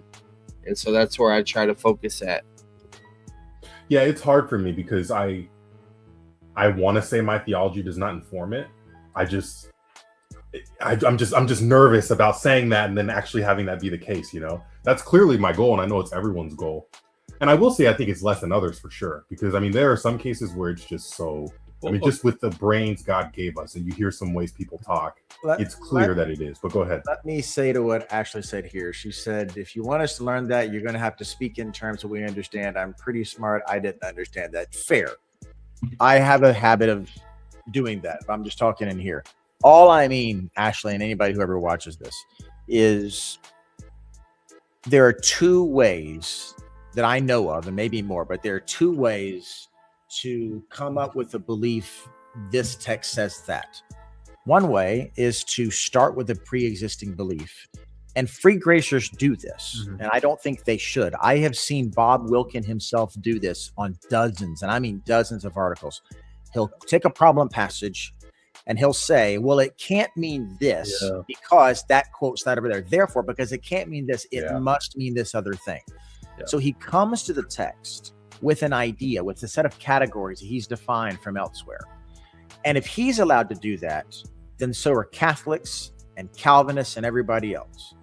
So that's one way, is to start with your pre-existing ideas and bring your ideas to the text. The other way is to say, well, how I interpret the Bible will give me what I'm allowed to say. And that's important. What am I allowed to say? And then if the text doesn't warrant you, it doesn't matter if you think it's true. You have your method, the way you read the Bible, your hermeneutics, that has to determine. So how do you, like, I saw him do a discussion on John 15 where he was very strict on his methodology. Well, what was the background? He used the word poetics. What's the background that they shared? And that's what he allowed to say. And that's the question. I think our methodology is what's really important here. Your hermeneutics, your rules for interpreting scripture. Well, I mean, at one level, I don't really find it objectionable because if we affirm something like non-contradiction, then Jesus can't contradict Paul or vice versa, or other things like that. And so, in some sense, so I agree with Gadamer. Like no one comes to this as a tabula rasa, blank slate. Like everyone has baggage when they read it. If you had absolutely no baggage, you'd pick it up and it would just be like scribbles on a paper. and you would just it wouldn't mean anything. So everyone has like their horizon, all of what they think coming into it. You could say they're priors if we're casting it into Bayesian terminology. So that's unavoidable, I think. What you can do is try to understand what those are, maybe some of the biases that you might have. But I mean, even I don't think it's like objectionable to use a theory to better understand or to explain data, because I think that's like the point of a theory. Like, I'm not sure what else you would use it for. So I don't really find it objectionable. What I would find objectionable is, well, one, you have to motivate that theory, and then how are you doing that is the main one. But the second is, okay, well, I'm happy that you saw that. You put all the, you could say the grammatical possibilities on the table, and then you have to decide, and right, which one you sort of you have to understand that there's more than one, and you have to put them all out there, and then you have to give your reasons for deciding. And I think you can appeal to some general theory, but then you have to motivate that theory. But the thing is, usually the theory is like the contention of the debate. So appealing to it is you're appealing to the thing in question, which isn't going to rationally compel anyone, I don't think. Quick question. Yeah. Can I give a practical example, which I think Steve did this and he deflected it back to Chris, where he's like, Chris claims that I'm using my theology to drive my interpretation, but he does the same thing. It was in John 12, where I think he didn't actually give any reason or evidence for why the belief there is non-authentic, other than to appeal to the fact that there are different kinds of belief. Just abstractly, in scripture, there are different kinds of belief, which is the very thing we're kind of discussing, right? That you guys were discussing. So he didn't actually prove anything. If you want to weigh the evidence in John 12 alone, I think you had way more evidence, like by a mile. Right. Yeah, and that's the key. Right? Oh, I'm sorry, Dietmar, go ahead. No, sorry, I was done. Yeah, and that's the key, because I think as I was listening to you guys, I realized that's why I was a bit hesitant to put myself in the same camp as Chris, because I agree that my methodology guides my interpretation of the text. But then, as Howdy so greatly said as well, when you reach that place where there's a controversial text, it could be like a certain word could be translated one of two ways, right? How do I know that I'm not just choosing this one translation to fit what I want it to say versus another? I think that's where I get a little loose sometimes, and I'm like, I'm not sure. But I think most of the time context and things like that help. I just do know that there have been times where it's like, am I just choosing this alternative translation just because I can, or because it's actually what's most warranted by what's being discussed, and so just trying to be humble enough about that. And I'm not saying you're not humble, Chris. I'm just I guess I appreciate it. Yeah, but I want to say something just to kind of encourage people as well too, because I did see a comment earlier saying how it was saying something about like the practical effects of these sorts of discussions and these sorts of things. And as someone who was more recently introduced to like a lot of these free grace ideas, I can say from experience that something like the book of James for me has had so much more weight and meaning now compared to the way it's just commonly interpreted. Before, when I just saw it as this thing of like, hey, you need to shape up or you're going to be eternally condemned, it just became this thing where it's like, okay, well, I know all these other texts seem to say the exact opposite, so all it's really doing when I read this book is just creating this strife over where I'm trying to figure out exactly what it means, rather than actually taking away a message that I can actually do anything with, right? I don't think the intent of James's epistle was so that we could just sit there and then cross-reference it with all these other things trying to figure it out. But when I'm convinced of this exegetically, that James is speaking about the profitability of our faith in terms of how we actually live out in the world and how it affects the people around us, all of a sudden, that just massively illuminates it, right? Because now it's no longer, hey, let me be this armchair theologian, but it's like, hey, if I want to actually change the world, like I've got to actually go out and minister to the people who need it, minister to the people who are in need of encouragement or whatever it may be. And I think it gave a lot more practicality to my faith that I felt like I was lacking before, which is ironic, right? Because the other side are the ones who are saying that it's this message of you're going to be eternally condemned if you don't shape up, that's going to motivate good behavior. So I just, something I wanted to share, I found interesting. Ooh, can I say one more thing on John 3:18, which was, you're making the whole argument, right, that the unbeliever here is defined as someone who has not believed, making it premise by premise, sentence by sentence. And then when you get near to the conclusion, Steve's like, oh, now you're being tricky. And then he just jumps to Matthew 7. And he's like, people do this with Matthew 7, where they say, oh, look, they were never known. So he's just going to a totally different passage, but not answering the point you're making there. Right. Like, dude. Yeah. I don't know. What did you think when he did that? It was just my response is, I'm not being tricky. I'm just reading the text. There wasn't any Greek here. It was just, I showed you the Greek, but it's half believed. That's the perfect. You don't have to know all that stuff. No, you're being tricky. No, I'm not. I'm just reading the text right in front of us. I mean, there's no trick. If there's any trickiness perceived by him, it's because the conclusion leads there. He doesn't like the conclusion, right? Like he could have made an explanation like, oh, John 3:18, yeah, the unbeliever there is someone who's never believed, but it's not all encompassing. There are other types of unbelievers that believe for a little bit and then fall away. I've heard that before. They say John 3:18 is like not all encompassing.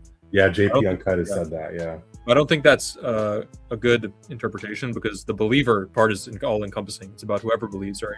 So it'd be weird to like restrict the second half of it. But he didn't make that. He's just like, oh, you're being tricky. That's not an explanation. That's like the worst possible response you can give.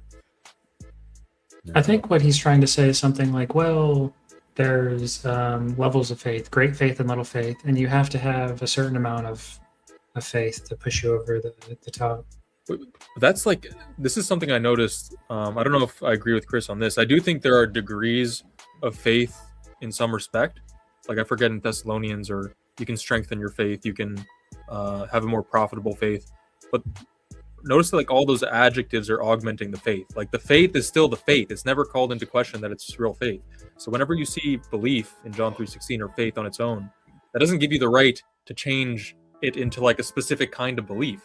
If all those other types of belief are all like authentic belief, then that's all you need. Any of those forms, not one particular one, you know? If you understand. Yeah, the argument. Yeah, it's what's funny is I just came up with an argument off the top of my head with Charles yesterday, and it's almost exactly this sort of thing that he ran. It's like, okay, well, let's just assume that there's faith on its own means what it means. And he agreed with him on that, except he also has faithfulness and some other. Okay, let's agree to the lexical, definition of it. Okay, then we have New Testament authors who modify the lexeme adjectively, and these adjectives seemingly have, you could say, two kinds of connotations: a positive connotation and a negative connotation. A living faith and a dead faith, a demonic faith and a, So we have good faith and bad faith, broadly. Like if and I mean good and bad, not morally. I mean that as like purely like evaluative or axiological. Okay, so we have that. That's it. We have that. Now the question is, when we see faith on its own, do we have three choices technically. Either faith on its own by the New Testament authors refers to both, or one or the either. And I suspect he's going to try to make arguments that when faith is on its own by what's called conversational implicature, we can assume that he's talking about the good faith. Something like that is probably the sort of argument. That's theology driving your interpretation. That's what that is. But yeah, go on, sir. No, I was finished. I mean, that's sort of like, I don't think that's a response to that sort of argument. You would have, well, he didn't really formalize the sort of that sort of, I would say an argument along those lines, and he didn't really even, to my lights, make an argument. But I think an argument could be made there, and then you could object to like the premises or something like that. I mean, it was implied that every time he sees this belief in a salvific framing, that because of his theology, this is the positively framed belief. It's the living faith, right? So I don't know what gives him the right to like go to one particular kind of faith and make the word faith just implicitly mean that always. I don't know how he can do that. So I touched on this here in this after show early on, but the idea, this is what I was saying. I don't, in principle, have let's say faith 1, faith 2. subscript, faith subscript 1, faith subscript 2, where one is a good faith, one is a bad faith. And you can argue that given a sufficient sample size, that conversational implicature means faith 1, and in certain cases it's faith 2, and here is our linguistic pragmatic flags, and it looks like something like when someone doesn't love, then it's faith 2, and when they do love, therefore it's faith 1, and the salvific faith applies to faith 1 as opposed to faith 2. In principle, I don't actually have a linguistic problem with that, and linguistics and methodology is where I'm going to hold the line. Now, the problem that I would have with that approach, though, is if you're going to claim that, you have to have a way to distinguish once you come to the text. The distinction is just the linguistic markers, the pragmatics we just shared. Well, except for the fact that you need something in the text itself to justify that initial breakdown, where what the reason we have faith 1 like this and the reason we have faith 2 like this, what justifies that? Because very often what happens in the real world is the way people make those distinctions is by their theological analysis. So because I think that you can't lose your salvation, or because I think that true faith always produces good works, I say, therefore, John 12 is an example of someone who hasn't really believed. So if you're going to put a theologically motivated category, which is not in principle problematic, I need something in the text itself, in the corpus of the text, that justifies explicitly that distinction of categories. And that's the thing that I don't see. What looks to me is those categories are ad hoc or post hoc created so that we can justify a pre-existing interpretation. That's my worry. I don't know if that makes sense, Howdy, but that's what I'm getting at. Well, I don't think you can object to that. If by categories I'm just saying like faith is adjectively referred to in positive and negative ways, that I don't think that is disputable. What is disputable is because what he needs is to say that there's a default assumption that when faith is used unmodified, that it's referring to only this good faith. Right. So the question is, where does the data come for that particular reading? Okay, so that's my worry. So you might see faith unmodified, and something good happens, and maybe he would say, well, it would be strange if the faith hits both classes of faith in these contexts. We would assume that like if something good happens, then presumably it's the good kind of faith, or if something bad happens, it's the bad kind of faith. So for example, there's because of economy of speech, people will say things, and then by the rules of conversational norms, we can infer quite a lot off of very little that's being said. So like the classic, I ate all the grapes, I'm talking about all the grapes in my fridge, even though I don't have to say it. Right. So the universal quantifier is restricted by the context. And then that context isn't even stated. Like I don't even have to say, I'm in my room and I ate all the grapes. Like I can just say I ate all the grapes, and it's assumed like, because we have background information about the world as such, that eating all the grapes in the universe was like very incredible. Okay. So this happens in other ways too. So for example, I could say, well, he was running. Or no, sorry. I can say he's running. And the other guy could say when. Well, when we're talking, like when we're verbing, the usual like default assumption is the temporal index is now, and I don't have to say now and then say what I need to say. It's just assumed. There's like default settings on some of the terminology that we use in just everyday speech. And so he would have to say something like, well, the default terminology of faith as such in this literature corpus is that based on the fact that there's adjectival modifications to faith in positive and negative ways, and unmodified faith can lead to good and bad things, we can assume that when it does something good, like give you eternal life, it's probably talking about the good kind of faith, something like that. And that's really nebulous. I'm sure like that could be formalized a little bit better, but it's something like that. It's good thing happened, so it has to be good kind of thing, something like that. And so the only thing I'll say is I'm sympathetic to that, but the problem is it needs to be built out in a way that there is sufficient evidence to warrant. So this is your Bayesian thing, right? Is this what you actually find? And that can be done rigorously. In principle, I don't think it can be done in practice because I don't think it's true, but it can be done rigorously. So then somebody needs to do it, because they're not. What they're doing is they're just appealing, like Steve did by my lights in my assessment. What he did tonight was he rejected John 12, 42, 43, but then turns around and accepts it in 12:44 as being, we'll call it salvific faith. Well, why? And there's nothing in the text that gives him that. If he had the framework built like you talked about, that's one thing, but he doesn't have that. And so where do you get that from? Your grapes example is we know where that data comes from, because we know physiologically I can't eat all the grapes. So where is, again, I'm going to ask, what's the motivation for building out these kinds of faith 1, faith 2? And I need to see that, because I didn't get it tonight, and I've never seen anybody even start the process of making. Not to interrupt, but I'm gonna bounce for the night, guys. But hope you guys have a good rest of your discussion. God bless. Chris, get some sleep, man. I'm about to, actually. Yeah. I appreciate it. But I really enjoyed talking with you guys. Enjoyed the debate. Everyone have a great night. Thanks. Thank you much. God bless. Nice talking to you. I almost want to treat faith like a technical definition.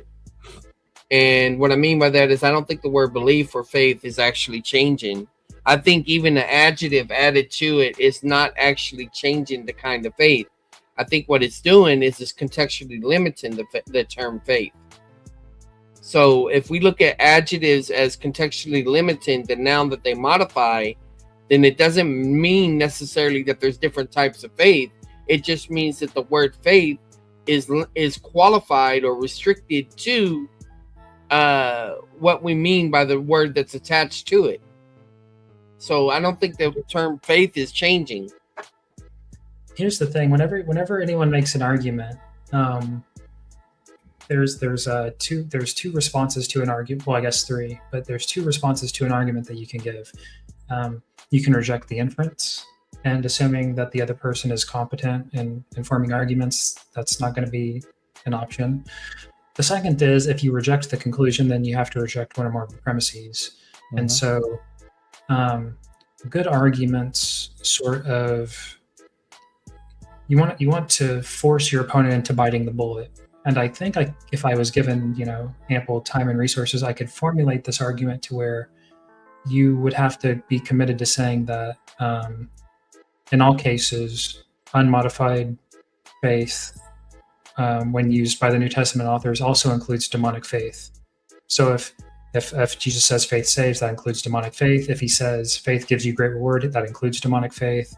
Anything, because otherwise you would also, if you have to, you're on the horns. Either unmodified faith includes demonic faith everywhere where it's unmodified, or you accept the possibility that we can restrict the classes or the and I don't like, because you guys are, I understand like you're resistant to saying, well, there's different kinds or different types or different levels or something like that. But if you deny that everywhere faith is unmodified, that it includes demonic faith, then you just then you can't object to the kind of argument that he's making, I feel. Well, and I'm not sure I'm going to be able to respond to all of that because I don't necessarily fully understand all of that. But this is what I do know. Faith doesn't change. The issue is who is the one exercising the faith. Demons are not human. Jesus didn't die for humans, and that's why their faith doesn't save theologically. Now, in that passage, remember, it's about being saved from temporal judgment whenever a person is being apathetic. They have the right doctrine, but they're apathetic. Even demons are not apathetic. They're moved by what they believe to be true. When the demons said to Jesus, are you come to torment us before the time? Those were not apathetic demons. They were scared to death demons. And so I think that's James's point. James is saying that even the demons have a reaction. Y'all are acting like you have no reaction. You're just You're looking at the rich people. You're catering to them, and that's why you're told in the very beginning in 2:1, don't hold your faith with an attitude of partiality.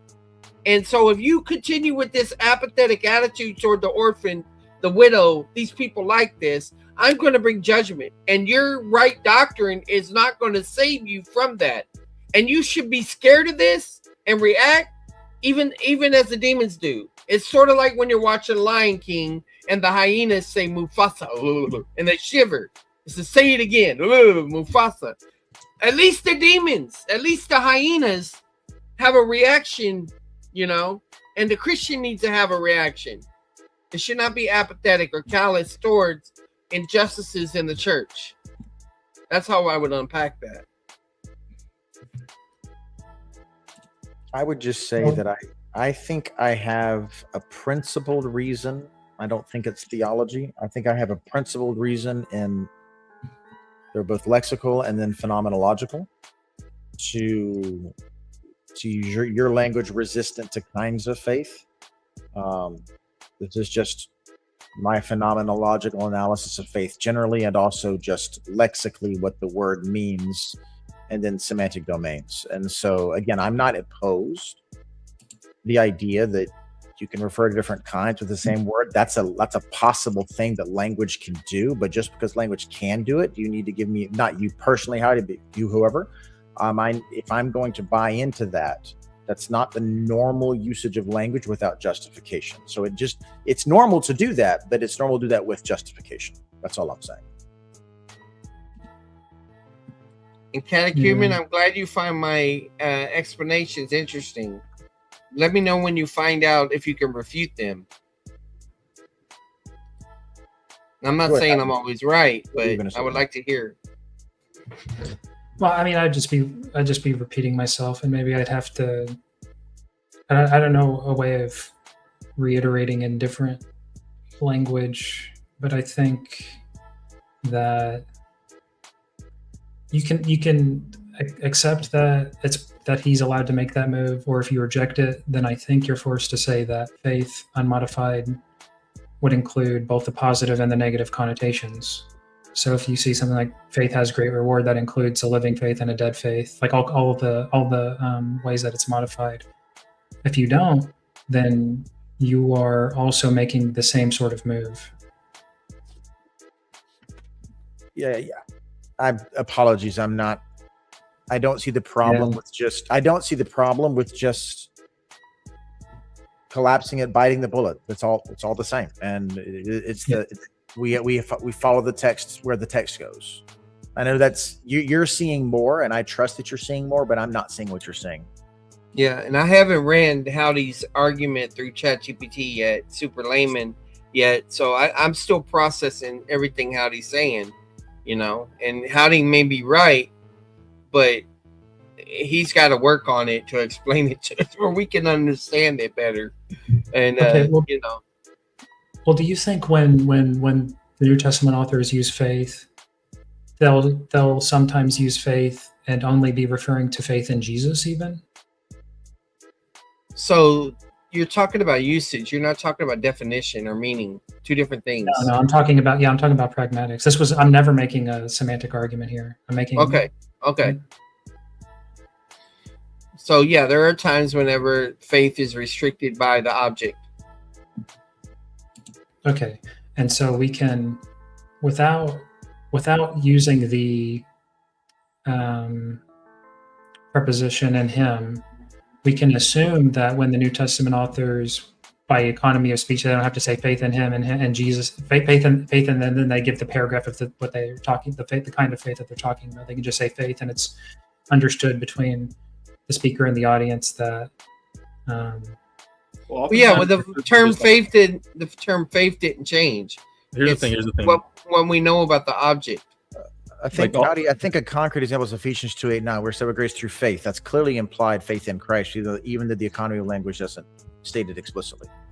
Well, the thing is, I would say oftentimes it's not just about like implicit understanding. The context would also show it. Like if you read a few verses before the chapter before, so we don't really have to even assume what kind of faith. They would. Professing, is that you? Yeah. Okay, just making sure. Is it you, Charles? Is that really you? I think so. I want to hear the rest of Howdy's argument because he's trying to develop this, and I want to see where he goes with it. Well, that was it, and okay. Did just said, well, the difference that because he wants to say, well, what we're doing isn't the sort of thing that they're doing, and he said we have context, and I said, well, I mean, they would have by their lights context, like if it's referring to like a good thing, then it's probably referring to the good. I don't know what language to use. The good the positive adjective faith. Well, here's the thing, though. Faith in and of itself is good. That's James's point, right? Believing is still good on its own, but having these extra works is even better. It augments the faith, and it's even better. So I don't think it's a really strong argument to even suggest that, like, you have this extra good faith, that this is the faith it's always talking about when it's talking about everlasting life. Faith on its own is still good. Even if you have a dead faith, there's still an element of that that's good. At least you believe, right? At least you have Okay. this. But for this, all I have to say is that there's a I mean, I guess you could say like you reject that demonic and dead and unproductive and useless and all of that type of language doesn't have negative connotations, I guess is what you're saying. No. It has negative connotations, but I'm saying when it says you believe that there's one God, you do well. Even the bare belief is still good, right? Isn't that what Yes. you're saying? Yeah, So- but that's not the argument I'm making. I know the argument you're making, if I'm not mistaken, is that it makes sense that the better framed belief, the one that's not the negatively framed one, is the one that will be assumed to grant everlasting life. Is that your argument? Or the one that you think they would make? Yeah, something like that. Yeah. I mean, it's like, I don't know. It's pretty weak of an argument. Like I said, I'm going to go back with keep saying I would need to have a sustained. What is the reason other than, well, because it can. Just what's the warrant? Because I think, lexical warrant, and I think I have philosophical and phenomenological warrant to think that that's just not the case. The word faith has an ontological referent, and I don't think the ontological referent changes between demonic faith and good faith, negative faith and positive faith. I just don't think the ontological, you say this by in the bullet, the ontological referent does not change. Now, this is again a 20-year debate that we've had in free grace circles, and I have a strong position on now about what is the content. Right. I'm not saying I can convince all of you guys to relinquish free grace off of this. So No, I'm not. I don't think that you are. Although I think that your arguments are at least more interesting than what other people give. My point is just that I have nature of faith is probably where the conversation is not sufficiently discussed.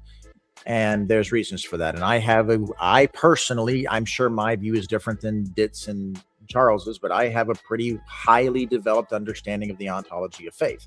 And my ontology of faith doesn't give me the space the same way and I mean this in the same way that the language, I ate all the grapes. We understand ontological. That can't refer to all in the world because there's the way that sentence structure, what grapes are ontologically and the stomachs are. It just doesn't permit me.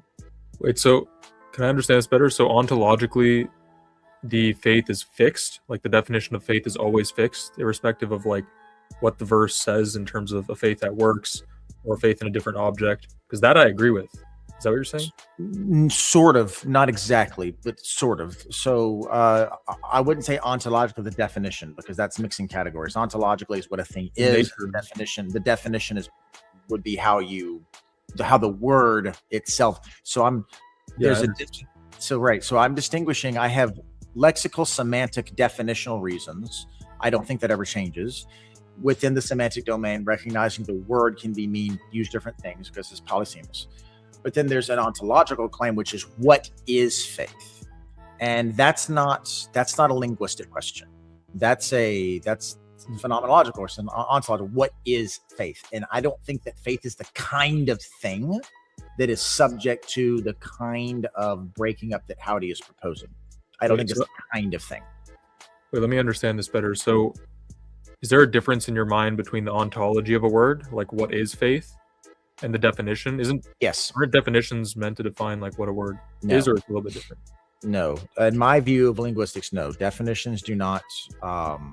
Definitions have to do with language and usage, and they tell us how to use a word. They give us point, but the ontology of a word, the referent is the thing itself, is the actual thing in the world, be it the real external world, the mental world, that the thing actually refers to. Okay, So I understand. Meaning is that's why you found in can have reference. multiple. That's why you can have multiple definitions with the same ontology of the word. Okay, Yes. makes sense.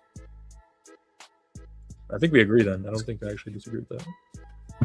So I have an ontological analysis of faith that I've done, and I won't do it tonight. So anyway, I'm about to crash, so I don't got a whole lot longer.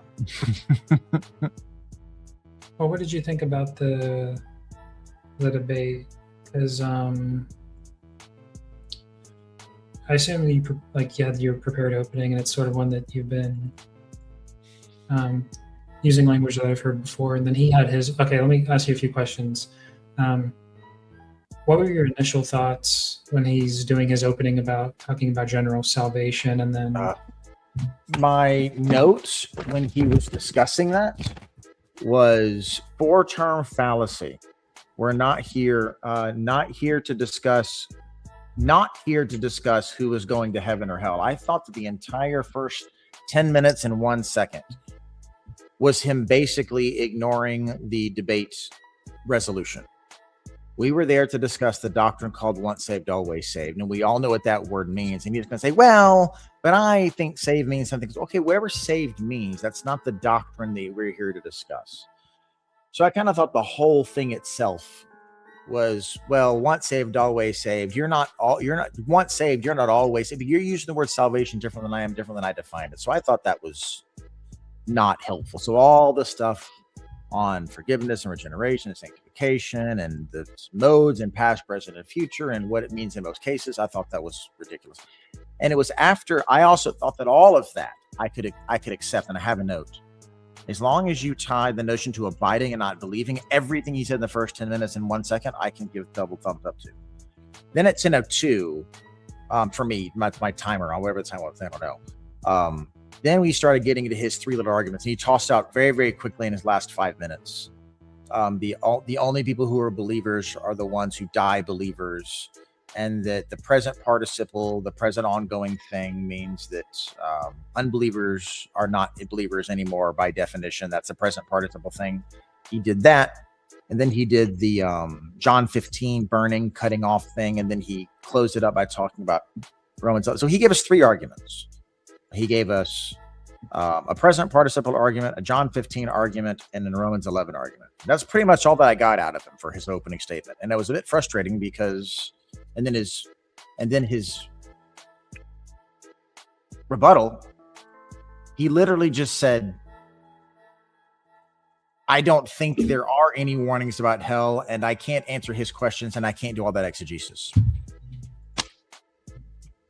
Yeah, I had the follow up to that is because I actually thought that the debate would go there, and I was irritated, but I was reading a lot about verbal aspect and action sart, and I wanted to ask you, did you expect him to make that argument? And I suppose that you're prepared for that argument and you've written about it. And then, do you have strongly held views about aspect and action sart?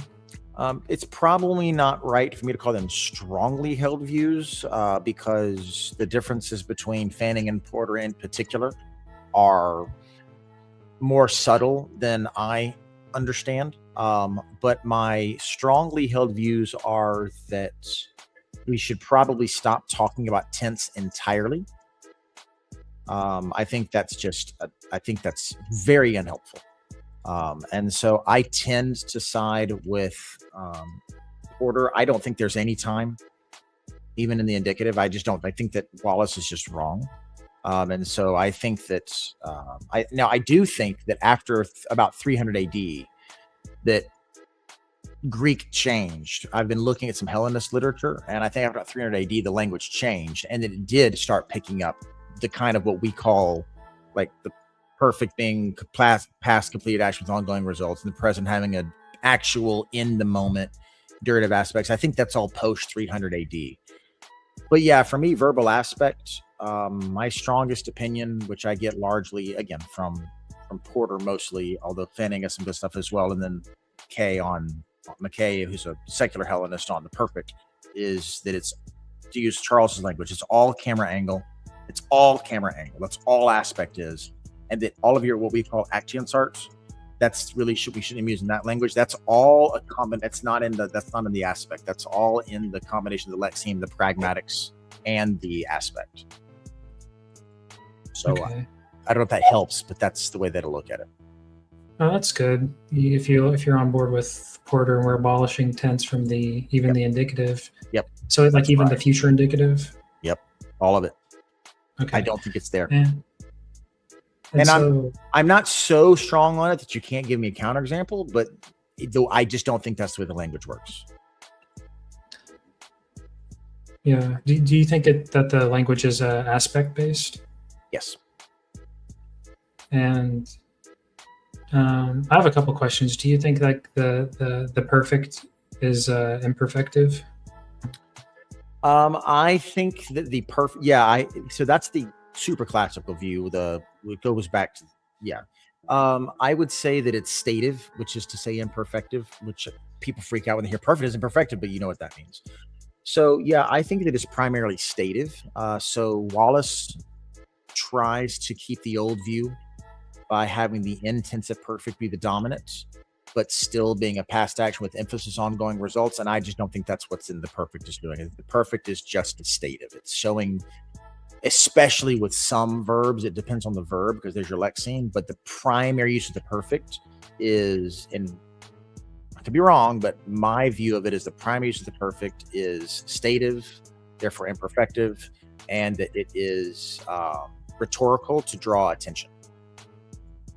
That's interesting because it seems as though you want to say, are you saying that stative is in the aspect and not the actionsart? Because most people think that state is purely actionsart. Yeah, I don't really like the actionsart bit anymore. I think that we should probably get away from actionsart. Actionsart is probably something, if we use that language, that's more of an exegetical categorization. I don't think that's a linguistic. I don't think we should be doing actionsart in linguistics. I think that's something you do in exegesis, and that's at the post hoc classification to help you say this is what I think this is doing, given the lexeme and given the aspect and given the pragmatics. This is the actionsart that I'm assigning. I don't think any of that's in the actual language itself.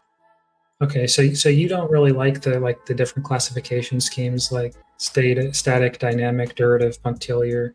So I think it's good for commentary and to help people explain what you think it's doing, but what it's doing, there is no such thing as an intensive perfect and an extensive perfect. There's just the perfect, and there's just the lexeme, and there's just the aspect, etc. And then what it's doing. There's just use. It's just what it's doing. Oh man, I really like it. It helps me, and I like the things we get to, because I like the language that they like, accomplishment and achievement. I use the language. An achievement. Yeah, and I'm not saying they don't use it. It's useful, but I don't think it's in the language. You can say it's from a categorization perspective. I'm calling this a durative, an iterative perfect. There's nothing wrong with an iterative present or a nomic present, because the word is used that way, and so we can tag them, and you can say, I'm interpreting this nomically, iteratively, and I'm just going to put a tag on it called a nomic present. But I don't think that tag is in the language. I think that tag is in the commentary to help us express what we think the text is doing. Well, it seems like you're doing the same thing that the people who like actionsart are doing. You're saying, okay, we have the aspect and we have the lexical, and then, or I guess the semantic, the lexical, and then the pragmatic, and then that's where we get how we're supposed to view the action. At its best, I'm doing the same thing, but in my experience, which is not vast, but in 15 years of reading Greek commentaries, what people tend to do And what people tend to do at the popular level is, well, these are my 7 choices, and they look at it as a menu, and therefore I'm going to choose this one. And I think that's the wrong way to do it. Do you like Campbell? Because I was reading Campbell, and it seems as though he doesn't, I guess, respect the telic divide, and he says that it's all the camera zoom, and he even views the different aspects as like even more camera zoomed. Like so his main idea is okay, well, you have perfective, imperfective, and then we have proximate and remote, and then he also has like extra proximate. Is that sort of where you? I'm sympathetic to it. I haven't gotten enough into his to make all the fine distinctions, but what I have read of Campbell, I have found like, oh yeah, that I think that works. So I can't sit here and tell you, oh, definitely, but what I have read of Campbell for the same reasons. In fact, I read him before I read Porter. I'm like, oh yeah, that's what got me started this whole thing. I got my last question, because I've been holding your feet to the fire maybe a bit, is what do you think of like the event nucleus type language that was, I guess it's not totally outdated. It was from like the 80s, and then it's sort of, there's some 2020 papers about it where you have like, you could say like the preparation, and then the culmination, and then the result. And then when we are using verbs,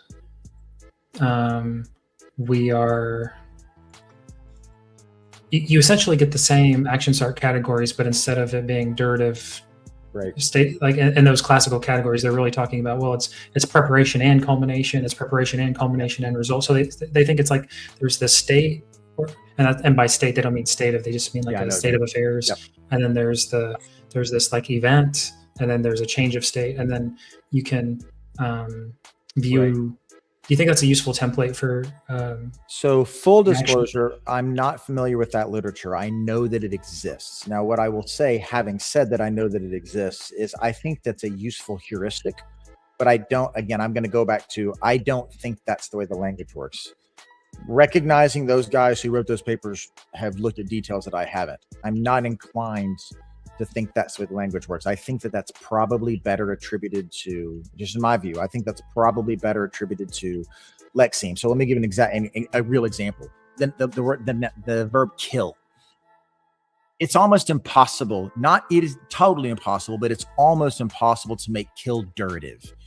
So if I use that, it's punctiliar by nature, right? And so if I talked about he killed someone or he has killed someone before, that language, we hear he has killed. Oh, that's a perfect. That's a so-and-so. Or I have studied. And so we have all these ideas about relating that feels like you're talking about, oh, now the focus is on what happened as a result of.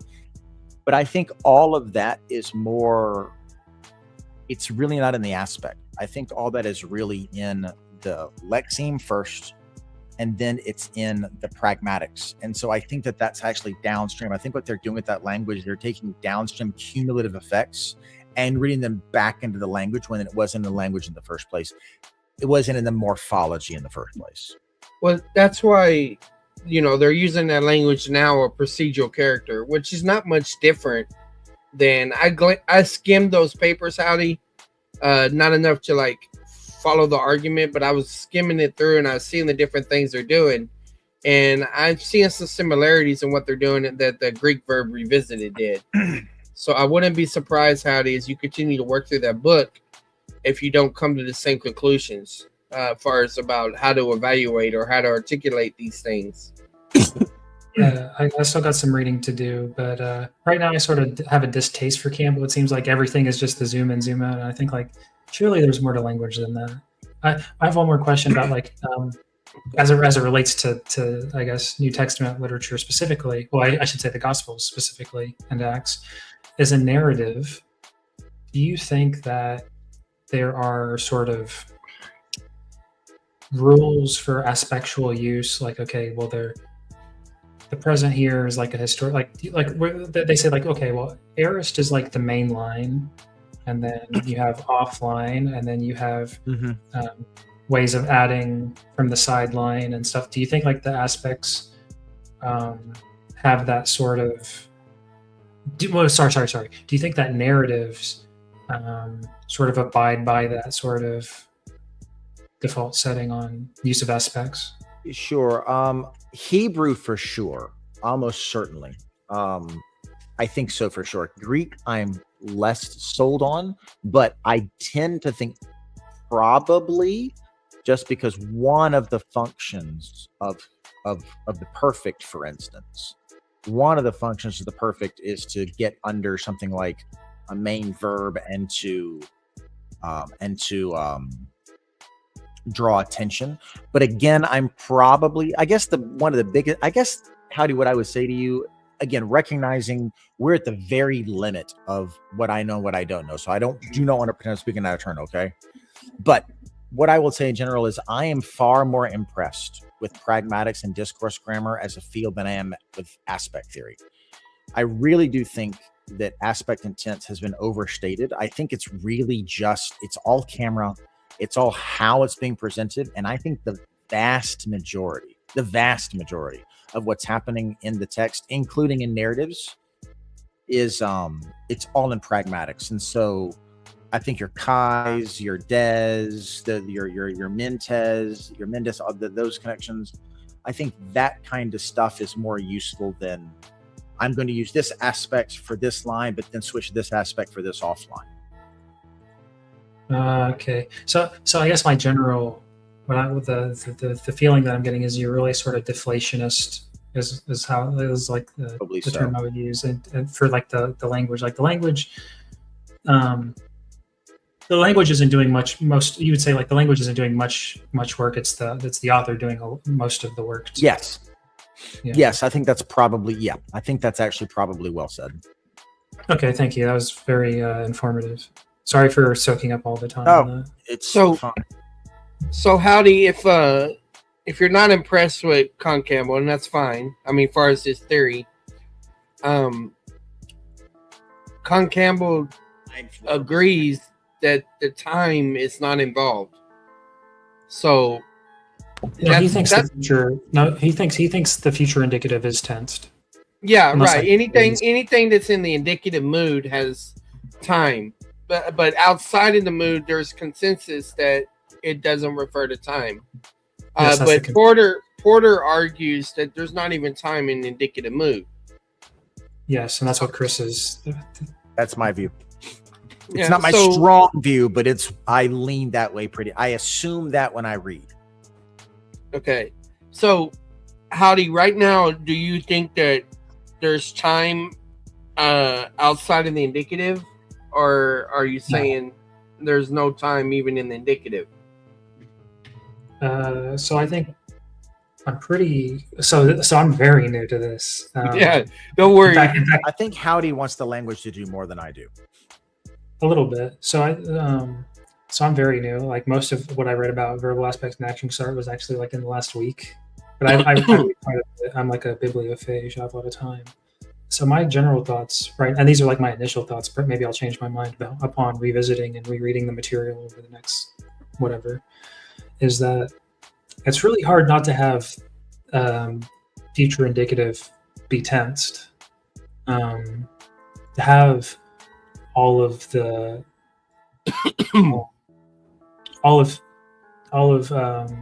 temporal, to have temporality and essentially in the speaker only and not in the languages.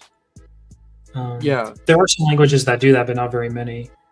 The other, so I don't know. There's like, I was reading through and like there's people making different arguments. I was like, I'm not sure how much stock to invest in. Like, well, languages don't do that.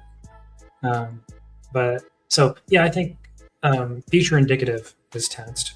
Plausibly, other indicatives have. But you could say which type of future indicative though? All future indicatives, or because you can use a future indicative for an imperatival future. You can use it as to give an expectation of something.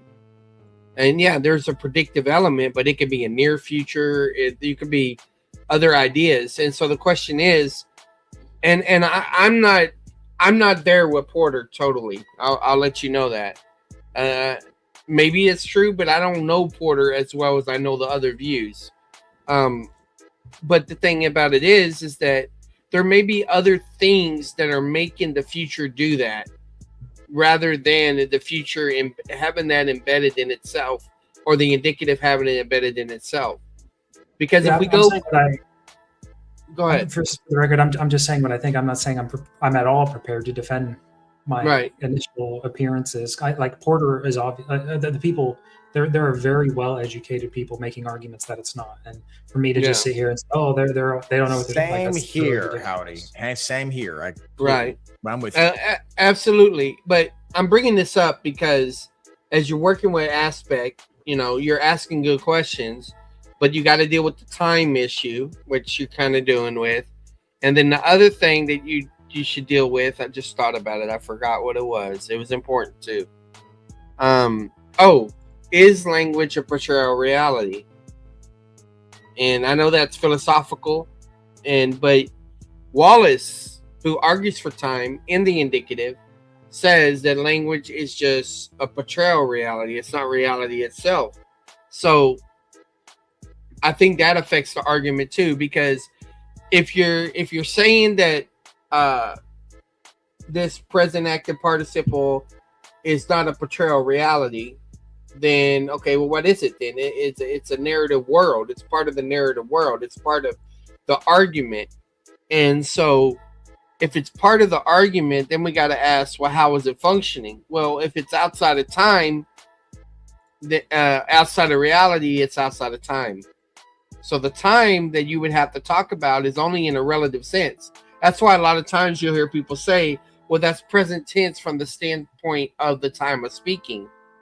Because what they're trying to do is they're trying to say, look, this is a statement about the narrative world at that time.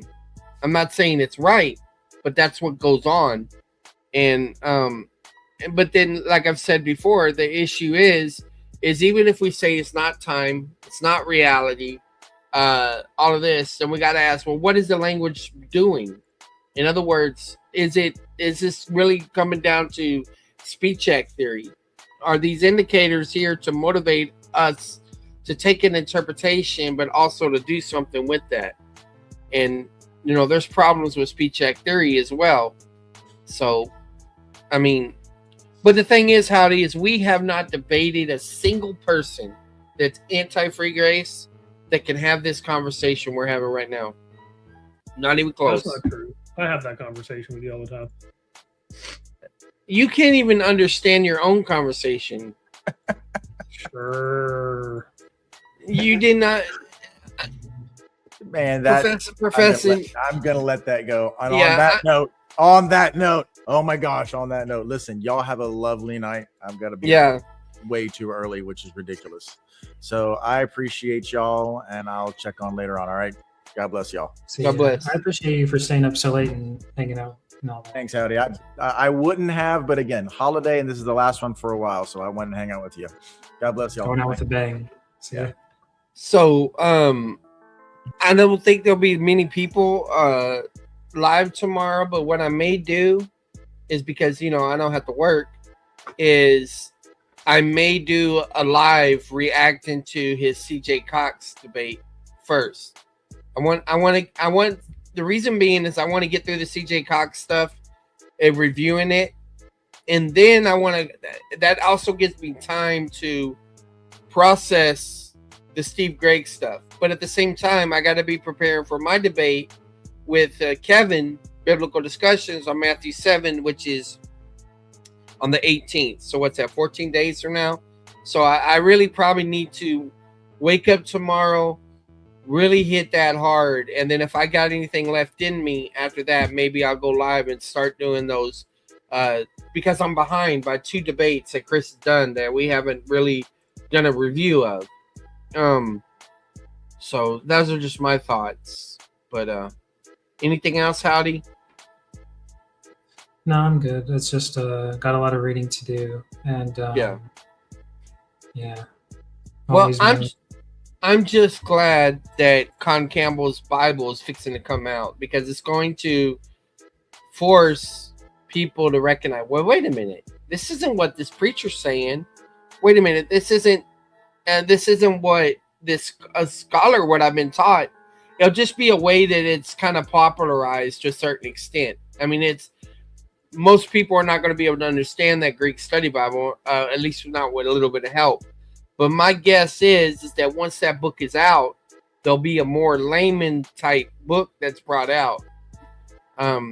So I'm looking forward to seeing what happens, because as far as I know, Con Campbell's not free grace. I have a friend that was writing a paper. Huh? Do you know when it's coming out? October. I was told that because I potentially may be doing a review, and this is iffy, you know, but I have talked to someone about it. I'll just put it that way. So I may potentially be doing a written journal critique review of it. But that I may not be up to it. I may not. But I'm willing to try. Well, guys, Janet's calling me, so I'm gonna go ahead and land the That's a good plane. time. Yeah, y'all check out more content, old stuff, new stuff. It's all good. God bless. All right. Have a good night.